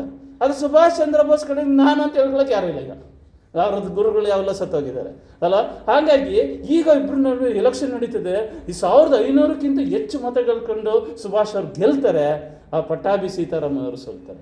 ಈಗ ಸೋತಾಗ ಡೆಮಾಕ್ರಸಿಯಿಂದ ಗೆದ್ದಿರೋಂಥದ್ದು. ಈ ಗಾಂಧಿ ಒಪ್ಕೋಬೋದಾಯ್ತು, ನಾನು ಜನಗಳ ಮಾತಿಗೆ ಬೆಲೆ ಕೊಡ್ತಾ ಇದ್ದೀನಿ. ಆದರೆ ಗಾಂಧಿ ಹೇಳ್ತಾರೆ ಅದನ್ನು, ಯಾರು ಸುಭಾಷ್ನ ಇಷ್ಟಪಡಲ್ಲ ಅವರೆಲ್ಲರೂ ವರ್ಕಿಂಗ್ ಕಮಿಟಿಯಿಂದ ಹೊರಗಡೆ ಬಂದ್ಬಿಡಿ ಅಂತ ನೋಡ್ತಾರೆ. ಈಗ ಇಲ್ಲಿವರೆಗೇನೋ ಓಟ್ ಹಾಕ್ಬೇಕಾದ್ರೆ ಮುಚ್ಚಿಟ್ಟು ಓಟ್ ಹಾಕಿದ್ರು. ಆದರೆ ಈಗ ಹೊರಗಡೆ ಬರ್ದೇ ಅವ್ರಿಗೆ ಗೊತ್ತಾಗ್ಬಿಡ್ತದೆ ಇವನೇ ಗಾಂಧಿ ವಿರೋಧಿ ಅಂತ ಹಬ್ಬಿಸ್ಬಿಡ್ತಾರೆ ಅಂತ. ಎಲ್ಲ ಹೆಂಗಾಗುತ್ತಂದರೆ ನೇತಾಜಿಯವ್ರು ಕೆಲಸ ಮಾಡೋಕ್ಕೆ ಬಿಡು, ಕೊನೆ ಪಕ್ಷ ಈಗ ಒಂದು ವರ್ಕಿಂಗ್ ಕಮಿಟಿಯಾರು ಮಾಡಿಕೊಡಿ ಅಂತಾನೆ. ನಿಂಗೆ ಯಾರು ಬೇಕಾದ್ರೆ ಮಾಡ್ಕೊ ಅಂತ ಹೇಳಿದ್ದೀನಲ್ಲ ನಾನು ಅಂತಾನೆ. ಆದರೆ ನೀವಿರೋರೇ ಎಲೆಕ್ಟ್ ಆಗಬೇಕಂತ ಹೇಳ್ತಿದ್ರಲ್ಲ ಜನಗಳು ಅಂತ, ಕೈಗೆ ಸಿಗೋದಿಲ್ಲ. ಈ ರೀತಿಯಾಗಿ ನಾನು ಈ ಪರಿಸರನೆಲ್ಲ ಹಾಳು ಮಾಡಿಬಿಡ್ತಾ ಇದ್ದೀನಿ ಅಂತ. 39ನೇ ಅಧ್ಯಕ್ಷರು ಕೂಡ ಅವ್ರಿಗೆ 103 ಡಿಗ್ರಿಗಿಂತ ಜಾಸ್ತಿ ಜ್ವರ ಇದೆ ಅಂತ ಹೇಳ್ತಾರೆ. ಬೆಡ್ಡಲ್ಲಿ ಬರ್ತಾ ಇದೆ. ಆಗ ಅವರು ಕಾಂಗ್ರೆಸ್ನವ್ರು ಹೇಳ್ತಾರೆ ಡಾಕ್ಟರ್ ಸರ್ಟಿಫಿಕೇಟ್ ಎಲ್ಲಿಂದ ₹100 ಕೊಟ್ಟರೆ ಎಲ್ಲರೂ ಕೊಡ್ತಾರೆ ಅಂತದ್ದು. ನೋಡಿ, ಅವ್ರು ಬೇಡ ಅಂತದ್ದು ಇವ್ರಿಗೆ ಹೇಳ್ಬಿಟ್ರು. ಕೊನೆಗೆ ಅವ್ರ ಅಣ್ಣನಿಂದ ಅವ್ರ ಅಧ್ಯಕ್ಷ ಭಾಷಣ ಓದಿಸ್ತಾರೆ. ಆ ರೀತಿ ಕೊನೆಗೆ ನೇತಾಜಿಯವರು ಈಗ ಕೊನೆಯದಾಗಿ 39ರಲ್ಲಿ ಸೆಕೆಂಡ್ ವರ್ಲ್ಡ್ ವಾರ್ ಆಗ್ತಾಯಿದೆ. ಈ ಸಮಯನ ನಾವು ದುರುಪಯೋಗ ಮಾಡ್ಕೋಬಾರ್ದು, ವೇಸ್ಟ್ ಮಾಡ್ಕೋಬಾರ್ದು. ನಮ್ಮ ಯೋಧರಿಗೆ ಕರೆ ಕೊಡಿ, ದೊಡ್ಡ ಆಂದೋಲನ ಆಗಲಿ. ಈಗ ಒಳಗಡೆ ಹೊರಗಡೆ ಎರಡು ಕಡೆಯಿಂದನೂ ಆದರೆ ಖಂಡಿತ ನಮ್ಮ ಸ್ವತಂತ್ರ ಸಿಗುತ್ತೆ ಅಂತ. ಆದರೆ ಗಾಂಧೀಜಿ ಒಪ್ಪಲ್ಲ. ಈ ಅವರ ಶತ್ರುಗಳ ಅನಿವಾರ್ಯ ಸ್ಥಿತಿನ ನಾವು ಬಳಕೆ ಮಾಡ್ಕೊಂಡ್ರೆ ಅದು ಕೆಟ್ಟದಾಗತ್ತೆ, ಹಾಗೆ ಮಾಡ್ಕೋಬಾರ್ದು ಅಂತ ಅವ್ರು ಒಪ್ಪೋದೇ ಇಲ್ಲ. ಸೈನಿಕರನ್ನ ಮತ್ತೆ ಕಳಿಸೋದಕ್ಕೆ ಶುರುವಾಗ್ಬಿಡ್ತಾರೆ. 25 ಲಕ್ಷಕ್ಕಿಂತ ಹೆಚ್ಚು ಭಾರತೀಯರು ಪಾರ್ಟಿಸಿಪೇಟ್ ಮಾಡಿದ್ರು ಸೆಕೆಂಡ್ ವರ್ಲ್ಡ್ ವಾರಲ್ಲಿ. ಪ್ರಪಂಚದಲ್ಲೇ ಹೈಯೆಸ್ಟ್ ನಂಬರ್ ಆಫ್ ಸೋಲ್ಜರ್ಸು ನಮ್ಮ ದೇಶ ಕೊಟ್ಟಿರುವಂಥದ್ದು. ಆದರೆ ಯುರೋಪರು ಇಲ್ಲಿವರೆಗೂ ಹೇಳೋಂಥದ್ದು ನಮ್ಗೆ ನೋಡೇ ಇಲ್ಲ. ಮತ್ತು ಒಂದು 2 ವಾರದಿಂದ ನಮ್ಮ ಫ್ರೆಂಡ್ ಒಬ್ಬ ಮೆಸೇಜ್ ಮಾಡಿದ್ದ, ಏನೋ ನಿಜವಾಗ್ಲೂ ನಮ್ಮ ಸೋಲ್ಜರ್ಸ್ ಎಷ್ಟು ಜನ ಪಾರ್ಟಿಸಿಪೇಟ್ ಮಾಡಿದ್ರಪ್ಪ, ನಮ್ಗೊಂದು ಸ್ವಲ್ಪ ವಾದಗಳು ನಡೀತಾ ಇದೆ, ಒಂಚೂರು ಹೇಳು ಅಂತ.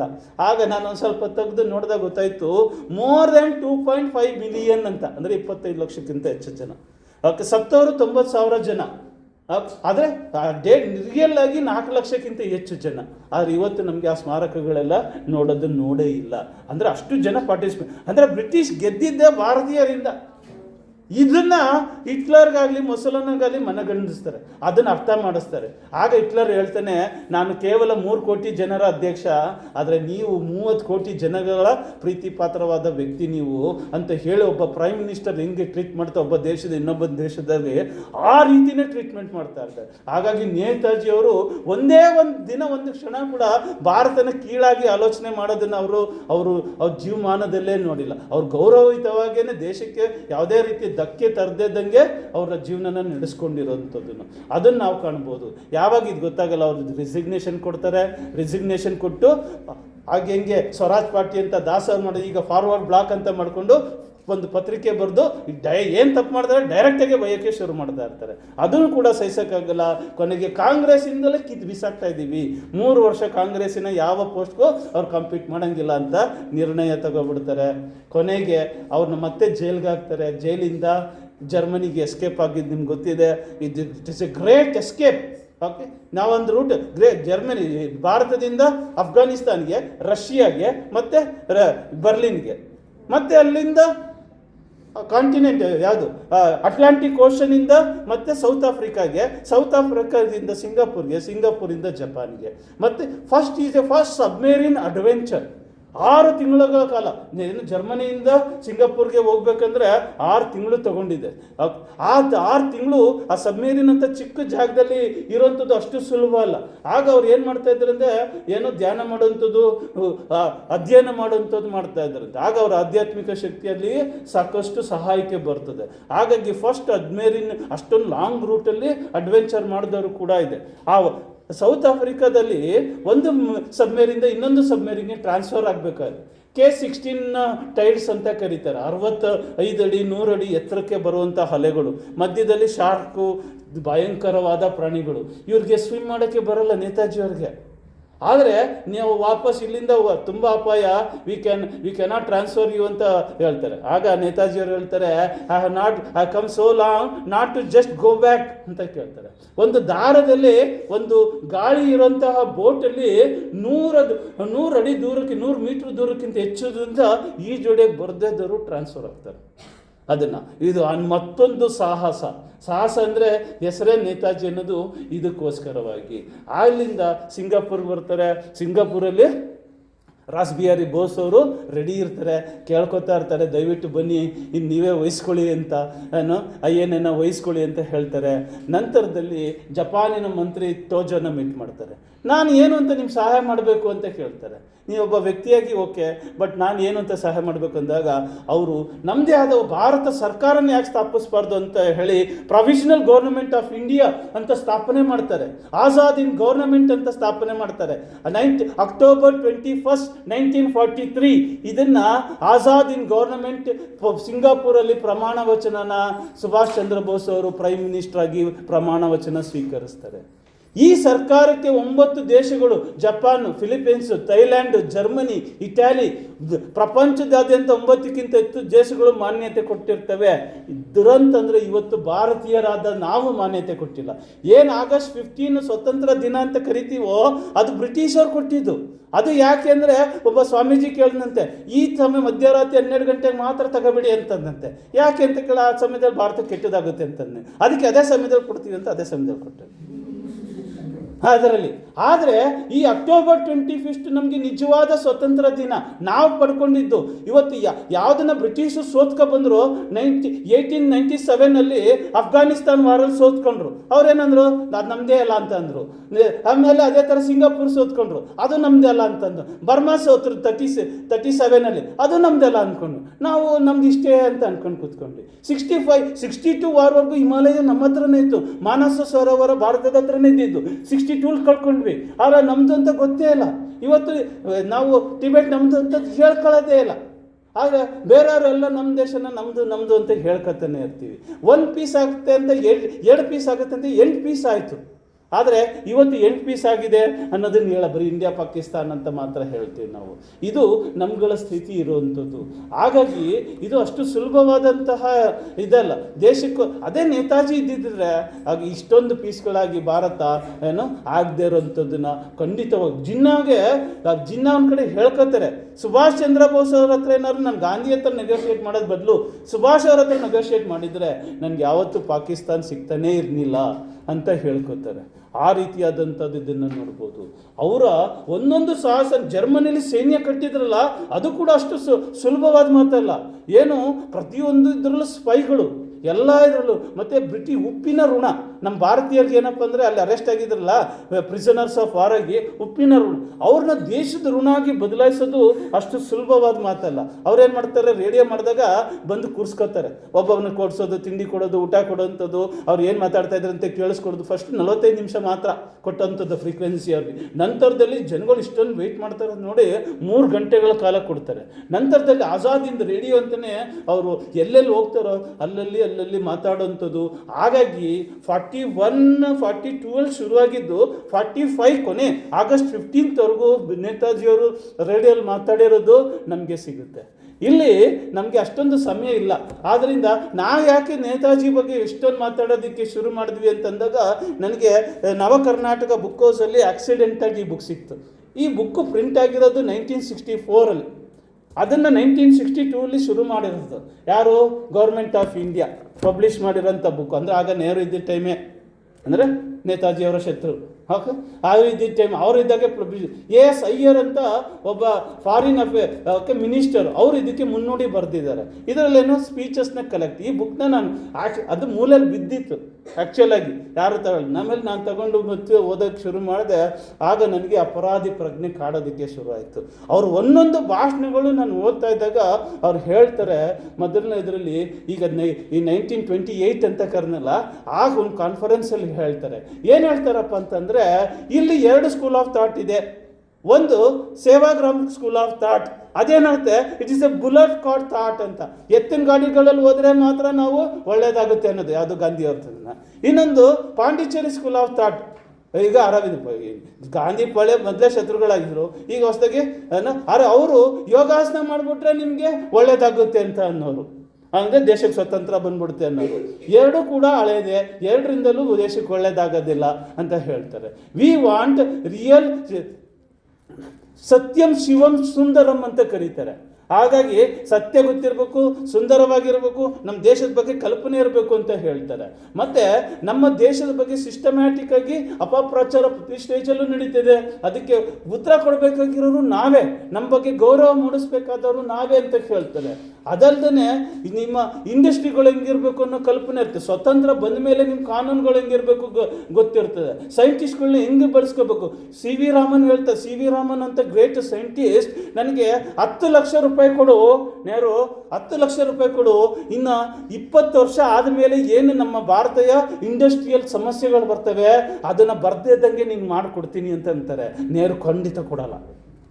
ಅದು ಬಿಟ್ಟು ಯಾರು ಮುಖರ್ಜಿಯನ್ನವ್ರನ್ನ ಆರಿಸ್ಕೋತಾರೆ. ವಿಶ್ವೇಶ್ವರಯ್ಯ ಎಜುಕೇಷನ್ ಮಿನಿಸ್ಟರ್ ಆಗಲಿಲ್ಲ, ಸೈನ್ಸ್ ಆ್ಯಂಡ್ ಟೆಕ್ನಾಲಜಿ ಮಿನಿಸ್ಟರ್ ಆಗಲಿಲ್ಲ, ಅಥವಾ ನಮ್ಮ ಸಿ ವಿ ರಾಮನ್ನು ನಮಗೆ ಯಾವುದೇ ಮಂತ್ರಿ ಕೂಡ ಆಗಲ್ಲ. ಆದ ಪರಿಣಾಮ ಈ ಸೈನ್ಸ್ ಆ್ಯಂಡ್ ಟೆಕ್ನಾಲಜಿ ನಮ್ಮ ಎಜುಕೇಷನ್ ಸಿಸ್ಟಮು ಬ್ರಿಟಿಷ್ ಸ್ವತಂತ್ರ ಬಂದ ತಕ್ಷಣ ಕಿತ್ತು ಬಿಸಾಕಿ ನಮ್ಮದೇ ಎಜುಕೇಷನ್ ಸಿಸ್ಟಮ್ ಹಾಕೋಬೇಕಾಯಿತು. ಆದರೆ ಅದನ್ನೇ ಇನ್ನೂ ಕಂಟಿನ್ಯೂ ಮಾಡ್ತಾ ಇದ್ದೀವಿ. ಅದು ದುರಂತಕ್ಕೆ ಕಾರಣ. ನಮ್ಮ ದೇಶಕ್ಕೆ ಅಭಿಮಾನ ಯಾಕೆ ಬರ್ತಾ ಇಲ್ಲ ಅಂದರೆ ಈ ಕಾರಣದಿಂದ.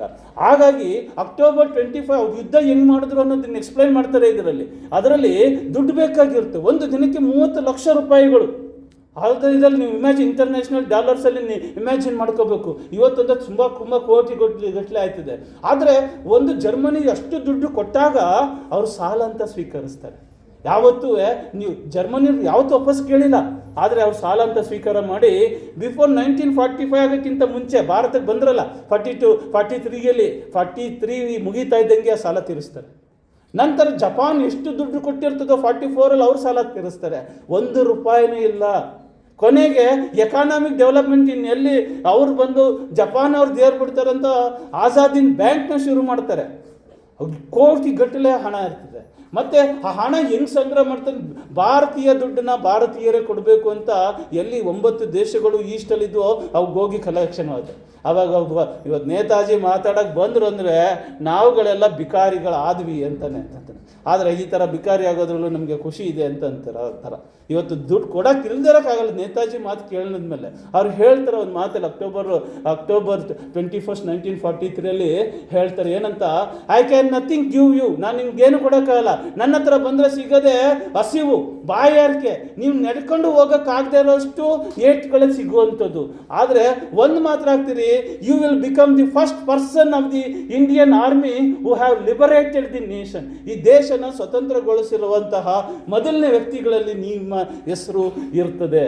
ಹಾಗಾಗಿ ಈ ದೇಶದ ಜನ ನಿಮ್ಮನ್ನು ಸ್ಮರಿಸ್ಕೊಳ್ತಾರೆ. You will be first army to liberate India. ಅದಕ್ಕೆ ಆಗಲೇ ಕೂಕು ಕೊಡೋವಂಥದ್ದು ಡೆಲ್ಲಿ ಚಲೋ ಅಂತ. ಕೊನೆ ಪಕ್ಷ ಯಾವಾಗ ಸಾಯಬೇಕು ಅಂದರೆ ಡೆಲ್ಲಿಯ ರೋಡ್ಗೆ ಮುತ್ತಿಟ್ಟಾರು ನಾವು ಸಾಯಬೇಕು ಅಂತ, ಕೊನೆ ಪಕ್ಷ ಅಲ್ಲಿವರೆಗೂ ಇದು ಮಾಡಬೇಕು ಅಂತ ಹೇಳ್ತಾರೆ. ಅದೇ ರೀತಿ ಸಿಂಗಾಪುರಿಂದ ಬರ್ಮಾ ಗೆಲ್ತಾರೆ, ಬರ್ಮಾಯಿಂದ ಕೊಹಿಮಾ ಆ್ಯಂಡ್ ಇಂಪಾಲ್ ಅಂತ ಮಣಿಪುರಿನ ಕ್ಷೇತ್ರಗಳು ಗೆಲ್ತಾರೆ. ನೆಕ್ಸ್ಟ್ ಪ್ಲ್ಯಾನ್ ಏನಪ್ಪ ಅಂದರೆ ದೀಮಾಪುರ್ ಜಂಕ್ಷನ್ ಲೈನ್ ಅಂತ ಇರ್ತದೆ, ಅದನ್ನು ಆಕ್ರಮಣ ಮಾಡಬೇಕು, ಅದನ್ನು ಡೆಸ್ಟ್ರಾಯ್ ಮಾಡಬೇಕು. ಆಗ ಅಸ್ಸಾಂವರೆಗೂ ಬಂದ್ಬಿಡುತ್ತೆ ಅಂತ. ಆಗ ಕುಂಭದ್ರೋಣ ಮಳೆ ಸುರಿಯೋಕ್ಕೆ ಶುರುವಾಗುತ್ತೆ, ದೊಡ್ಡ ಮಳೆ ಇವ್ರ ಹತ್ರ. ಮತ್ತು ಒಬ್ಬ ಮಿತ್ರದ್ರೋಹಿ ಏನು ಮಾಡ್ತಾನೆ, ಇಲ್ಲಿಂದ ಇನ್ಫಾರ್ಮೇಷನ್ ಯಾವ ರೂಟಲ್ಲಿ ವೆಪನ್ ಬರುತ್ತೆ, ಯಾವ ರೂಟಲ್ಲಿ ಆಹಾರ ಬರುತ್ತೆ, ಇದೆಲ್ಲವೂ ಕೂಡ ಇದು ಮಾಡ್ತಾರೆ. ಮತ್ತು ಜಪಾನವ್ರ ಹತ್ರ ಸ್ಟ್ರಿಕ್ಟ್ ಟ್ರೀಟಿ ಮಾಡಿರ್ತಾರೆ. ನಮ್ಮ ದೇಶಕ್ಕೆ ನಮ್ಮ ರಕ್ತನೇ ಫಸ್ಟ್ ಅರಿಬೇಕು ಅಂತ, ಜಪಾನಂದಲ್ಲ ಅಂತ. ಆ ರೀತಿಯಾಗಿ ಕಂಡೀಷನ್ ಹಾಕ್ಕೊಂಡು ಅಂಡಮಾನ್ ಆ್ಯಂಡ್ ನಿಕೋಬಾರ್ ಐಲ್ಯಾಂಡ್ನ ತೊಗೊಂಡಿರ್ತಾರೆ. ಅಲ್ಲಿ ಜಪಾನಿಯರು ಸರಿಯಾಗಿ ನಡೆಸ್ಕೊಳ್ತಾ ಇದ್ದಾಗ ಜಪಾನ್ನವ್ರಿಗೆ ವಾರ್ನಿಂಗ್ ಕೊಡ್ತಾರೆ, ನಿಮ್ಮ ಅಧಿಕಾರಿಗಳು ನಮ್ಮಲ್ಲಿ ಕೆಟ್ಟದಾಗಿ ಬಿಹೇವ್ ಮಾಡ್ತಾ ಇದ್ದಾರೆ, ಅವ್ರು ಸರಿಯಾಗಿ ಮಾಡಿ ಅಂತ ಹೇಳ್ತಾರೆ. ಯಾರಿಗೂ ಇಷ್ಟೊಂದು ಧೈರ್ಯವಾಗಿ ಹಿಟ್ಲರ್ ಜೊತೆ ಆಗಲಿ ಬೇರೆಯವ್ರ ಜೊತೆ ಆಗಲಿ ಮಾತಾಡೋಷ್ಟು ಧೈರ್ಯ ಕೇವಲ ನೇತಾಜಿಯವ್ರು ಮಾತ್ರನೇ ತೋರಿಸಿರೋವಂಥದ್ದು ಇಲ್ಲಿವರೆಗೆ. ಮೆಕಾಫ್ ಅಂತ ಹಿಟ್ಲರ್ ಬರೆದಿರ್ತಾನೆ ಬುಕ್ಕು, ನೀವು ಭಾರತದ ಬಗ್ಗೆ ಸುಳ್ಳು ಬರೆದಿದ್ದೀರಿ, ಇದು ನಿಮ್ಮ ಬ್ರಿಟಿಷರಿಗೆ ಹೇಳಿರೋಂಥ ಸುಳ್ಳಿದು, ಇದನ್ನು ತೆಗ್ದಾಕಿ ಅಂತ ಹೇಳ್ತಾರೆ. ಹೌದಾ ಅಂತ ಕೇಳ್ತಾರೆ ನೆಕ್ಸ್ಟ್ ಅವನು. ಅದು ನೆಕ್ಸ್ಟ್ ಇದರಲ್ಲಿ ಕರೆಕ್ಷನ್ ಮಾಡ್ಕೋತೀನಿ ನಾನು ಅಂತ ಹಿಟ್ಲರು ನೇತಾಜಿ ಅವ್ರಿಗೆ ಹೇಳ್ತಾನೆ. ದಟ್ ಈಸ್ ದಿ ಗತ್ತು ಏನೋ ಇನ್ನು ನೇತಾಜಿ ಅವ್ರಿಗೆ ಇರೋವಂಥದ್ದು. ಯಾವತ್ತು ಭಾರತದ ಟಾಪ್ ಲೀಡರ್ ಆಗಿಯೇ ಮಾಡಿದ್ರೆ ಹೊರತು ಸಾಮಾನ್ಯ ವ್ಯಕ್ತಿಯಾಗಲ್ಲ. ಅವರು INA ಅವ್ರು ಯುದ್ಧ ಮಾಡ್ಬೇಕಾದ್ರೆ ಹೆಂಗೆ ಟ್ರೈನ್ ಮಾಡಿರ್ತಾರೆ ಅಂದರೆ ಸ್ಪೈಗಳೆಲ್ಲ ಬಿಟ್ಟಿರ್ತಾರೆ ಭಾರತದಾದ್ಯಂತ. ಎಲ್ಲೂ ಸಿಗ್ದಿರೋ ಇನ್ಫಾರ್ಮೇಷನ್ ಇವ್ರಿಗೆ ಸಿಗ್ತಾ ಇರ್ತದೆ. ಜಪಾನ್ ಅವ್ರಿಗೆ ಇದು ನೋಡಿ ಖುಷಿ, ನಮ್ಗೆ ತರೋಕ್ಕಾಗದೇ ಇರೋದು ಇವ್ರು ತರ್ತಾ ಇದ್ದಾರಲ್ಲ ಅಂತ ಹೇಳಿ. ಆ ರೀತಿಯಾಗಿ ಕೊನೆಗೆ ಮಳೆ ಸುರಿಯೋಕ್ಕೆ ಶುರುವಾಗುತ್ತೆ, ಊಟ ಕಟ್ಟಾಗುತ್ತೆ, ವೆಪನ್ಸ್ ಕಟ್ಟಾಗುತ್ತೆ, ವಾಪಸ್ ಬರುವಂಥ ಅನಿವಾರ್ಯ ಸ್ಥಿತಿ. ದೇಶಕ್ಕೆ ಎಂಟ್ರಿ ಆಗಿರೋನು ಮತ್ತೆ ವಾಪಸ್ ತೆಗೆಯುವಂಥ ಸೋಲ್ಜರ್ಸ್ನು ತುಂಬ ಕಷ್ಟ. ಆದರೆ ಹುಲ್ ತಿನ್ಕೊಂಡು ಯುದ್ಧ ಮಾಡ್ತಾರೆ. ಬಾಂಬ್ ಬಿದ್ದ ಮೇಲೂ ಹಿರೋಶಿಮಾ ನಾಗಸಾಕಿ ಮೇಲೂ ಯುದ್ಧ ನಡೀತಿದ್ದು ಭಾರತದ ಮಾತ್ರನೇ. ಎಲ್ಲ ಸೋತು ಸುಣ್ಣವಾಗಿದ್ರು ಅಲಯನ್ಸ್ ಅಮೆರಿಕ ಮತ್ತು ಇಂಗ್ಲೆಂಡಿನ ವಿರುದ್ಧವಾಗಿ. ಆದರೆ ಭಾರತ INA ಸೋಲ್ಜರ್ಸ್ ಮಾತ್ರ ಇನ್ನೂ ಹೋರಾಟ ಮಾಡ್ತಾನೆ ಇರ್ತಾರೆ, ಅವ್ರಿಗೆ ವಿರುದ್ಧ ಹೇಟ್ ಕೊಡ್ತಾನೆ ಇರ್ತಾರೆ. ಇನ್ನು 3 ತಿಂಗಳು ಇರ್ತದೆ ಆಗಸ್ಟ್ 5 ಆಗೋದಕ್ಕೆ. ಆಗ ಒಂದು ಮಾನ್ಯುಮೆಂಟ್ ಕಟ್ಟಿಸ್ತಾರೆ. ಈಗ ಯಾಕೆ ಅರ್ಜೆಂಟಾಗಿ ಹಿಂಗೆ ಕಟ್ಟಿಸ್ತಾ ಇದ್ದೀರಲ್ಲ ಅಂತ. ಇದು ವಾಪಸ್ಸು ಸಿಂಗಾಪುರ್ನ ಬ್ರಿಟಿಷ್ ಆಕ್ರಮಿಸ್ಕೊಳ್ತದೆ. ಆಕ್ರಮಿಸ್ಕೊಂಡಾಗ ಇದನ್ನು ಬ್ಲಾಸ್ಟ್ ಮಾಡ್ತಾರೆ. ಬ್ಲಾಸ್ಟ್ ಮಾಡಿದಾಗ ಮನುಷ್ಯರು ನಮ್ಮ ಜನಗಳ ಮನಸ್ಸು ಬ್ಲಾಸ್ಟ್ ಆಗುತ್ತೆ. ಆವಾಗ ಮತ್ತೆ ಕ್ರಾಂತಿ ಎದ್ದೇಳುತ್ತೆ ಸೈನಿಕರಲ್ಲಿ. ನಮ್ಮ ಭಾರತೀಯರಿದ್ದಾರಲ್ಲ ಬ್ರಿಟಿಷರ ಕೆಳಗಡೆ ಭಾರತೀಯರಲ್ಲಿ ಕ್ರಾಂತಿ ಎದ್ದೇಳುತ್ತೆ. ಆಗ ಸ್ವತಂತ್ರ ಸಿಗುತ್ತೆ ಅಂತದ್ದು ಅವ್ರು ಅದಕ್ಕೆ ಕೊಡಿಸ ಅದೇ ಥರ ಬ್ಲಾಸ್ಟ್ ಮಾಡ್ತಾರೆ. ಅದೇ ರೀತಿಯದ್ದು ಸೈನಿಕರು ರೊಚ್ಚಿಗೆ ಹೇಳ್ತಾರೆ. INA ಸೋಲ್ಜರ್ಸ್ ಬ್ರಿಟಿಷರ ಕೆಳಗಡೆ ಭಾರತೀಯರು ಇರ್ತಾರಲ್ಲ ಅವ್ರು ಹೇಳ್ತಾರೆ, ಒಬ್ಬ ಯಾವಾಗ ನೇತಾಜಿ ಬಂದು ನಮ್ಮ ಆತ್ಮಕ್ಕೆ ದೆವ್ವದ ಥರ ಒಕ್ಕಿದ್ರೋ ನಮ್ಗೆ ಗೊತ್ತೇ ಆಗಲಿಲ್ಲ ಅಂತ. We are speaking the language of Netaji ಅಂತ ಚೇರ್ನ ಖಾಲಿ ಇಟ್ಬಿಟ್ಟು ಯುದ್ಧ ಮಾಡ್ತಾರೆ. 87 ಕಡೆ 96ರಲ್ಲಿ ಅವ್ರು ಕಾಣೆ ಆದರು ಅಂತ ಹೇಳ್ತೀವಲ್ಲ, ಸತ್ರು ಅಂತ ಹೇಳಬಾರ್ದು. ಇವತ್ತು ಅದು ಸುಳ್ಳಾಗಿದೆ. ಕಾಣೆ ಆದಮೇಲೂ ಕೂಡ 96ರಲ್ಲಿ ನಾವಲ್ ರಿವೋಲ್ಟ್ ಅಂತ ಎದ್ದೇಳುತ್ತೆ. ನಾವು ಏನು ಪ್ಲ್ಯಾನ್ ಮಾಡಿರ್ತಾರೆ 14ನೇ ತಾರೀಕು ಇದೆ ಭಾಷಣ ಇದೆ ನೋಡಿ. What is my next, don't wait distrusted. ನೀವು ಸೋತ್ವಿ ಅಂತ ನೀವು ಇದಾಗಬೇಡಿ, ಬೇಜಾರಾಗಬೇಡಿ. ನಮ್ಮ ನೆಕ್ಸ್ಟ್ ಪ್ಲ್ಯಾನ್ ಏನಂತಂದರೆ ನಾವು ಭಾರತ ಒಳಗಡೆ ಹೋಗೋದು, ಭಾರತೀಯ ಸೈನಿಕರು ಇದ್ದಾರಲ್ಲ ಬ್ರಿಟಿಷ್ ಕಡೆ ಅವರಲ್ಲಿ ಆತ್ಮಜಾಗೃತಿ ಮಾಡೋದು, ರಿವೋಲ್ಟ್ ಎದ್ದೇಳಿಸೋದು, ಸ್ವತಂತ್ರ ಸಿಗುತ್ತೆ. ಅದು ಆಗಲಿಲ್ವಾ, ಭಾರತೀಯ ಪ್ರತಿ ಜನರಲ್ಲೂ ಹೋಗೋದು, ಸಾಮಾನ್ಯ ಜನಗಳಲ್ಲೂ ಅವರಲ್ಲೂ ಆತ್ಮಜಾಗೃತಿ ಮಾಡೋದು, ಮತ್ತೆ ಸ್ವತಂತ್ರ ಗಳಿಸ್ಕೊಡೋದು. ಅದು ಆಗ್ನಿಲ್ವಾ, ಪ್ರಪಂಚದಲ್ಲಿ ಯಾರು ಭಾರತನ ಪ್ರೀತಿಸೋರಿದ್ದಾರೆ ಅವ್ರನ್ನ ಸಹಾಯ ತಗೊಳ್ಳೋದು, ಮತ್ತೆ ಯುದ್ಧ ಮಾಡೋಂಥದ್ದು, ಮತ್ತೆ ಭಾರತದ ಸ್ವತಂತ್ರಗಳು. ಅದು ಆಗ್ನಿಲ್ವಾ, we are ready to makes 3rd world war for the freedom of India ಅಂತಂತ. ಅದೇ ರೀತಿಯಾಗಿ ಇವ್ರು ಹೆಂಗೆ ಪ್ಲ್ಯಾನ್ ಮಾಡಿದ್ರು ಸೇಮ್ ಅದೇ ರೀತಿಯಾಗಿ ನಂತರ ನಡೆದು 87 ಕಡೆ ಭಾರತದ ಬಾವುಟ ನೇತಾಜಿ ಸುಭಾಷ್ ಚಂದ್ರ ಬೋಸ್ ಭಾವಚಿತ್ರ ಇರುತ್ತೆ. ಆ ಫೋಟೋನ ರೀಕ್ರಿಯೇಟ್ ಮಾಡಿದ್ವಿ ನಮ್ಮ ಕ್ಯಾಲೆಂಡ್ರಲ್ಲಿ. ಅದನ್ನು ರೀಕ್ರಿಯೇಟ್ ಮಾಡಿ ಅದನ್ನು ಹಾಕಿದ್ವಿ. ಇವತ್ತು ಕೂಡ ಅದನ್ನು ನೆನೆಸ್ಕೊಳ್ಳೋದಿಲ್ಲ ಅಥವಾ ನಮ್ಮ ಸರ್ಕಾರಗಳು ಅದನ್ನು ಹೇಳೋದಿಲ್ಲ. ಆದ್ದರಿಂದ ಯಾಕೆ ಅಕ್ಟೋಬರ್ 21 ನಾವು ಪ್ರಥಮ ಸ್ವತಂತ್ರ ದಿನ ಅಂತ ಕರಿಬೇಕು. ಅದಕ್ಕೆ ನಾನು ಆಜಾದ್ ಹಿಂದ್ ದಿವಸ್ ಅಂತ ಕರೀ, ಯಾಕೆಂದರೆ ಡೈಲಮಾ ಬರಬಾರ್ದು ಅಂತ. ಆದರೆ ಇವತ್ತು ಭಾರತದಾದ್ಯಂತ ಲೀಡರ್ಗಳು ಸುಬ್ರಹ್ಮಣ್ಯಂ ಸ್ವಾಮಿಯಿಂದ ಹಿಡಿದು ಎಲ್ಲರೂ ಕೂಡ ಅದನ್ನು ಒಪ್ಕೊಂಡಿದ್ರು. ಈಗ ಇವತ್ತು ಆಜಾದ್ ಹಿಂದ್ ದಿವಸ್ ಅಂತಲೇ ಅಕ್ಟೋಬರ್ 21 ರಾಷ್ಟ್ರೀಯ ದೇಶ ಪ್ರೇಮ ದಿನ ಅಂತಲೇ ಅವರ ಹುಟ್ಟಿದ ದಿನವನ್ನು ಇವತ್ತು ಸೆಲೆಬ್ರೇಟ್ ಮಾಡಿಕೊಂಡು ಸುಮಾರು ಜನಗಳು ಬರ್ತಾ ಇದ್ದಾರೆ. ಹಾಗಾಗಿ ಹುಲ್ ತಿನ್ಕೊಂಡು ಯುದ್ಧ ಮಾಡಿದಂಥ ಜನಗಳಿಗೆ ನೆಕ್ಸ್ಟ್ ಸೈನಿಕ ಸೇರಿಸ್ಕೊಳ್ಳಿಲ್ಲ, ಪಾಕಿಸ್ತಾನ ಸೇರಿಸ್ಕೊತು. ಆದರೆ ನಮ್ಮ ದೇಶ ಸೇರಿಸ್ಕೊಳ್ಳೇ ಇಲ್ಲ. ಯಾರೋ ಬರ್ದು ಸುಮ್ಮನೆ ಶಾಂತಿಯಿಂದ ನಿಂತಿರೋನ ಒಬ್ಬನ ತಗೊಬಂದು ಏನೋ ಫ್ರೀಡಮ್ ಫೈಟರ್ ಅಂತ ದುಡ್ಡು ತಗೋತಿದ್ರು, ಪೆನ್ಷನ್ ತಗೋತಿದ್ರು. ಆದರೆ ನಿಜವಾದ ಹೋರಾಟಗಾರರಿಗೆ ನಾವು ಅವ್ರಿಗೆ ದುಡ್ಡು ಸಿಗಲಿಲ್ಲ, ಅವ್ರು ಸಿಗ್ತಾರೆ ಅಂತ ಕೆಲಸ ಮಾಡಿಲ್ಲ, ಅದು ಬೇರೆ ಪ್ರಶ್ನೆ. ಆದರೆ ನಾವು ಬೆಲೆ ಕೊಟ್ಟಿದ್ದು ಇಲ್ಲವೇ ಇಲ್ಲ. ಹಾಗಾಗಿ ಅದರ ಪರಿಣಾಮವಾಗಿ ಇನ್ನು ನೇತಾಜಿ ಬಂದ್ಬಿಟ್ರೆ ಅವ್ರ ಕಾನ್ಸ್ಟಿಟ್ಯೂಷನ್ ಬಂದ್ಬಿಟ್ರೆ ಅವ್ರ ಕಾನ್ಸ್ಟಿಟ್ಯೂಷನ್ ಆಬ್ಜೆಕ್ಟಿವ್ ಹೆಂಗಿದೆಪ್ಪ ಅಂತ ಕೊಟ್ಟಿದ್ದು ಏನೋ ಮೊದಲನೇ ಆಬ್ಜೆಕ್ಟಿವ್ ಏನು 44,500 ಕಾನೂನುಗಳು ಮಾಡಿದ್ರು, ಅದು ಕಿತ್ತಾಕೋದು ಮೊದಲನೇ. ಯಾವುದು ನಮ್ಮನ್ನ ಡಿವೈಡ್ ಮಾಡೋಕ್ಕೆ, ನಮ್ಮ ಬಗ್ಗೆ ನಮಗೆ ಕೀಳಾಗಿ ಬರೋಕ್ಕೆ ಆ ಭಾವನೆ ಬರ್ಸೋಕ್ಕೆ ಮಾಡಿದ್ರು ಅಂಥ ಕಾನೂನನ್ನು ತೆಗೆದಾಕೋದು ಮೊದಲನೇ ಆಬ್ಜೆಕ್ಟಿವ್. ಎಲ್ಲಿವರೆಗೂ ಬ್ರಿಟಿಷರು ಲೂಟ್ ಮಾಡ್ಕೊಂಡು ಅದನ್ನೆಲ್ಲ ವಾಪಸ್ ತರೋದು 2ನೇ ಆಬ್ಜೆಕ್ಟಿವ್. ಭಾರತದ ಹೆಸರಲ್ಲೇ ಇನ್ನೂ ಆಸ್ತಿಗಳನ್ನ ಇಟ್ಕೊಂಡಿರೋದು ಅದು ವಾಪಸ್ ತಗೊಳ್ಳೋದು 3ನೇ ಆಬ್ಜೆಕ್ಟಿವ್. ಈ ರೀತಿ ಸ್ವಂತ ಕಾನೂನು ಮಾಡ್ಕೊಳ್ಳೋಣ ಅಂತ ಹೇಳಿದ್ರು. ಆ ಕಾನೂನುಗಳು ಅಸ್ತಿತ್ವಕ್ಕೆ ಬಂದಿದ್ದರೆ ಇವತ್ತು ಬ್ರಿಟಿಷರು ನೆಹರು ಹೇಳ್ತಾನೆ, ನಿಮ್ಮ ಒಂದು ಈಸ್ಟ್ ಇಂಡಿಯಾ ಕಂಪ್ನಿ ಕ್ಲೋಸ್ ಮಾಡಿ ಇನ್ನು 999 ಹಂಗೆ ಇಟ್ಕೊಳ್ಳಿ ಅಂತ. ಹಾಗಾಗಿ ಇವತ್ತು ಅದೆಲ್ಲವೂ ಆಗಿ ಇನ್ನೂ ಕೂಡ ಭಾರತದಿಂದ ಲಾಭ ತಗೊಂಡು ಹೋಗ್ತಾನೇ ಇದ್ದಾರೆ. ಆದರೆ ನೇತಾಜಿ ಅವರು ಇದ್ದಿದ್ರೆ ಅಂಥ ಕೆಲಸ ಆಗ್ತಾ ಇರಲಿಲ್ಲ. ಆದ್ದರಿಂದ ನಾವು ಭಾರತದಲ್ಲಿ ಮೊದಲನೇ ಪ್ರಧಾನಿ ಅಂತ, ನಿಜವಾದ ಪ್ರಧಾನಿ ಅಂದರೆ ಅದು ನೇತಾಜಿಯವರಂತಲೇ ಕರಿಬೇಕು. ಮತ್ತು ಅವರ ಭಾವನೆಗಳು ಏನಿದ್ವೋ, ದೇಶ ಒಗ್ಗಟ್ಟಾಗಬೇಕು, ದೇಶ ಅಭಿವೃದ್ಧಿ ಆಗಬೇಕು, ಮತ್ತು ದೇಶ ಶಕ್ತಿಶಾಲಿ ಆಗಬೇಕು, ಚಿನ್ನದ ಅಕ್ಕಿಯೆಲ್ಲ ಚಿನ್ನದ ಹುಲಿ ಆಗಬೇಕು ಅಂತ ಅನ್ನೋದು ಆ ಥರ ಬೆಳಿಬೇಕಂದ್ರೆ ನಮ್ಮಲ್ಲಿ ಆತ್ಮಜಾಗೃತಿ ಆಗಬೇಕು. ಪ್ರತಿಯೊಬ್ಬನಲ್ಲೂ ದೇಶನೇ ಮೊದಲು ಅನ್ನೋ ಭಾವನೆ ಇರಬೇಕು. ಆ ಭಾವನೆ ಇದ್ದು ಎಲ್ಲ ಭೇದ ಭಾವಗಳು, ಜಾತಿಯಿಂದ ಹಿಡಿದು ಹಣದಿಂದ ಹಿಡಿದು ಎಲ್ಲ ಭೇದ ಭಾವವನ್ನು ಬಿಟ್ಟು ನಾವು ಈ ದೇಶಕ್ಕೋಸ್ಕರ ಬದುಕಬೇಕು ಅನ್ನೋ ಭಾವನೆ ಬಂದಾಗ ಮಾತ್ರನೇ ನೇತಾಜಿಯವ್ರಿಗೆ ನಾವು ನಿಜವಾದ ನ್ಯಾಯ ಸಲ್ಲಿಸೋಕ್ಕಾಗುವಂಥದ್ದು. ಅಂಥ ನ್ಯಾಯನ ಸಲ್ಲಿಸೋಕ್ಕೆ ಪ್ರಯತ್ನ ಮಾಡೋಣ. ಅದು ಹೆಮ್ಮೆಯಿಂದ ಹೇಳ್ಕೊಳ್ಳೋಣ. ಅವರೇ ಅಷ್ಟು ನಿಜವಾದ ಅಂತ ಪ್ರಧಾನಿ ಅಂತ ಭಾರತ ಸರ್ಕಾರ ಹೇಳದೆ ಹೋದ್ರೂ ಜನ ನಾವು ಇದು ಜನರಿಂದ ಶುರುವಾಗ್ತಾ ಇದೆ. ಸರ್ಕಾರ ಅದನ್ನು ಇಲ್ಲಿವರೆಗೂ ಸರ್ಕಾರ ಹೇಳಿದ್ದನ್ನು ನಾವು ಫಾಲೋ ಮಾಡ್ತಾ ಇದ್ದೀವಿ. ಈಗ ನಾವು ಜನ ಹೇಳ್ತಾ ಇದ್ದೀವಿ ಸರ್ಕಾರ ಅದನ್ನು ಫಾಲೋ ಮಾಡಲಿ ಅಂತ ಹೇಳೋಣ. ಇನ್ನೂ ಒತ್ತಡನ ಜಾಸ್ತಿ ತರೋಣ. ಅವರ ಸಾವಿನ ವಿಷಯವಾಗಿ ಏನೇನಿದಾವೋ, ಹೆಂಗೆ ಅಜ್ಞಾತವಾಗಿ ಬದುಕಿದ್ರೋ 85ರವರೆಗೂ ಸೆಪ್ಟೆಂಬರ್ 16, 1985 ಅವ್ರು ಏನು ನೇತಾಜಿಯವ್ರು ಏನು ಬದುಕಿದ್ರೋ, ಒಬ್ಬ ಹೇಳ್ತಾನೆ 4 ಲಕ್ಷ ಜನ ಇರೋ ಜಾಗದಲ್ಲಿ ಬರೀ 14 ಲಕ್ಷ ಜನ ಇರೋ ಜಾಗದಲ್ಲಿ ಕೇವಲ 14 ಜನ ಅವ್ರ ಅಂತ್ಯಕ್ರಿಯೆ ಮಾಡ್ತಾ ಇದ್ದೀವಿ ಅಂದರೆ ಇದೆಂಥ ದುರ್ಗತಿ ಅಂತ ಹೇಳ್ತಾರೆ. ನೇತಾಜಿ ಯಾಕೆ ಹೊರಗಡೆ ಬರಲಿಲ್ಲ, 45 ಆದಮೇಲೆ ಮತ್ತೆ ಪ್ರಕಟ ಆಗಲಿಲ್ಲ ಅನ್ನೋದು ದೊಡ್ಡ ಪ್ರಶ್ನೆ. ಅದೆಲ್ಲ ಸಾಕಷ್ಟು ರಿಸರ್ಚ್ಗಳಾಗಿದ್ದಾವೆ. ಅದನ್ನು ಮತ್ತಷ್ಟು ತಿಳ್ಕೊಂಡು ಅವ್ರಿಗೆ ನಿಜವಾದ ಏನು ನ್ಯಾಯ ಸಿಕ್ಕಿಲ್ವೋ ಅದು ನ್ಯಾಯ ಸಿಗುವಂತಾಗಲಿ, ಎಲ್ಲರೂ ಅದಕ್ಕೆ ಬೆಲೆ ಕೊಡುವಂತಾಗಲಿ, ಜೊತೆಗೆ ನಮ್ಮ ದೇಶನ ಅಭಿವೃದ್ಧಿ ಮಾಡೋದಕ್ಕೆ ನಿಸ್ವಾರ್ಥದಿಂದ ಪ್ರಯತ್ನ ಮಾಡೋಣ. ಅದೇ ನೇತಾಜಿ ಬದುಕಿಗೆ ನಾವು ಕೊಡುವಂಥ ನ್ಯಾಯ. ಜೈ ಹಿಂದ್.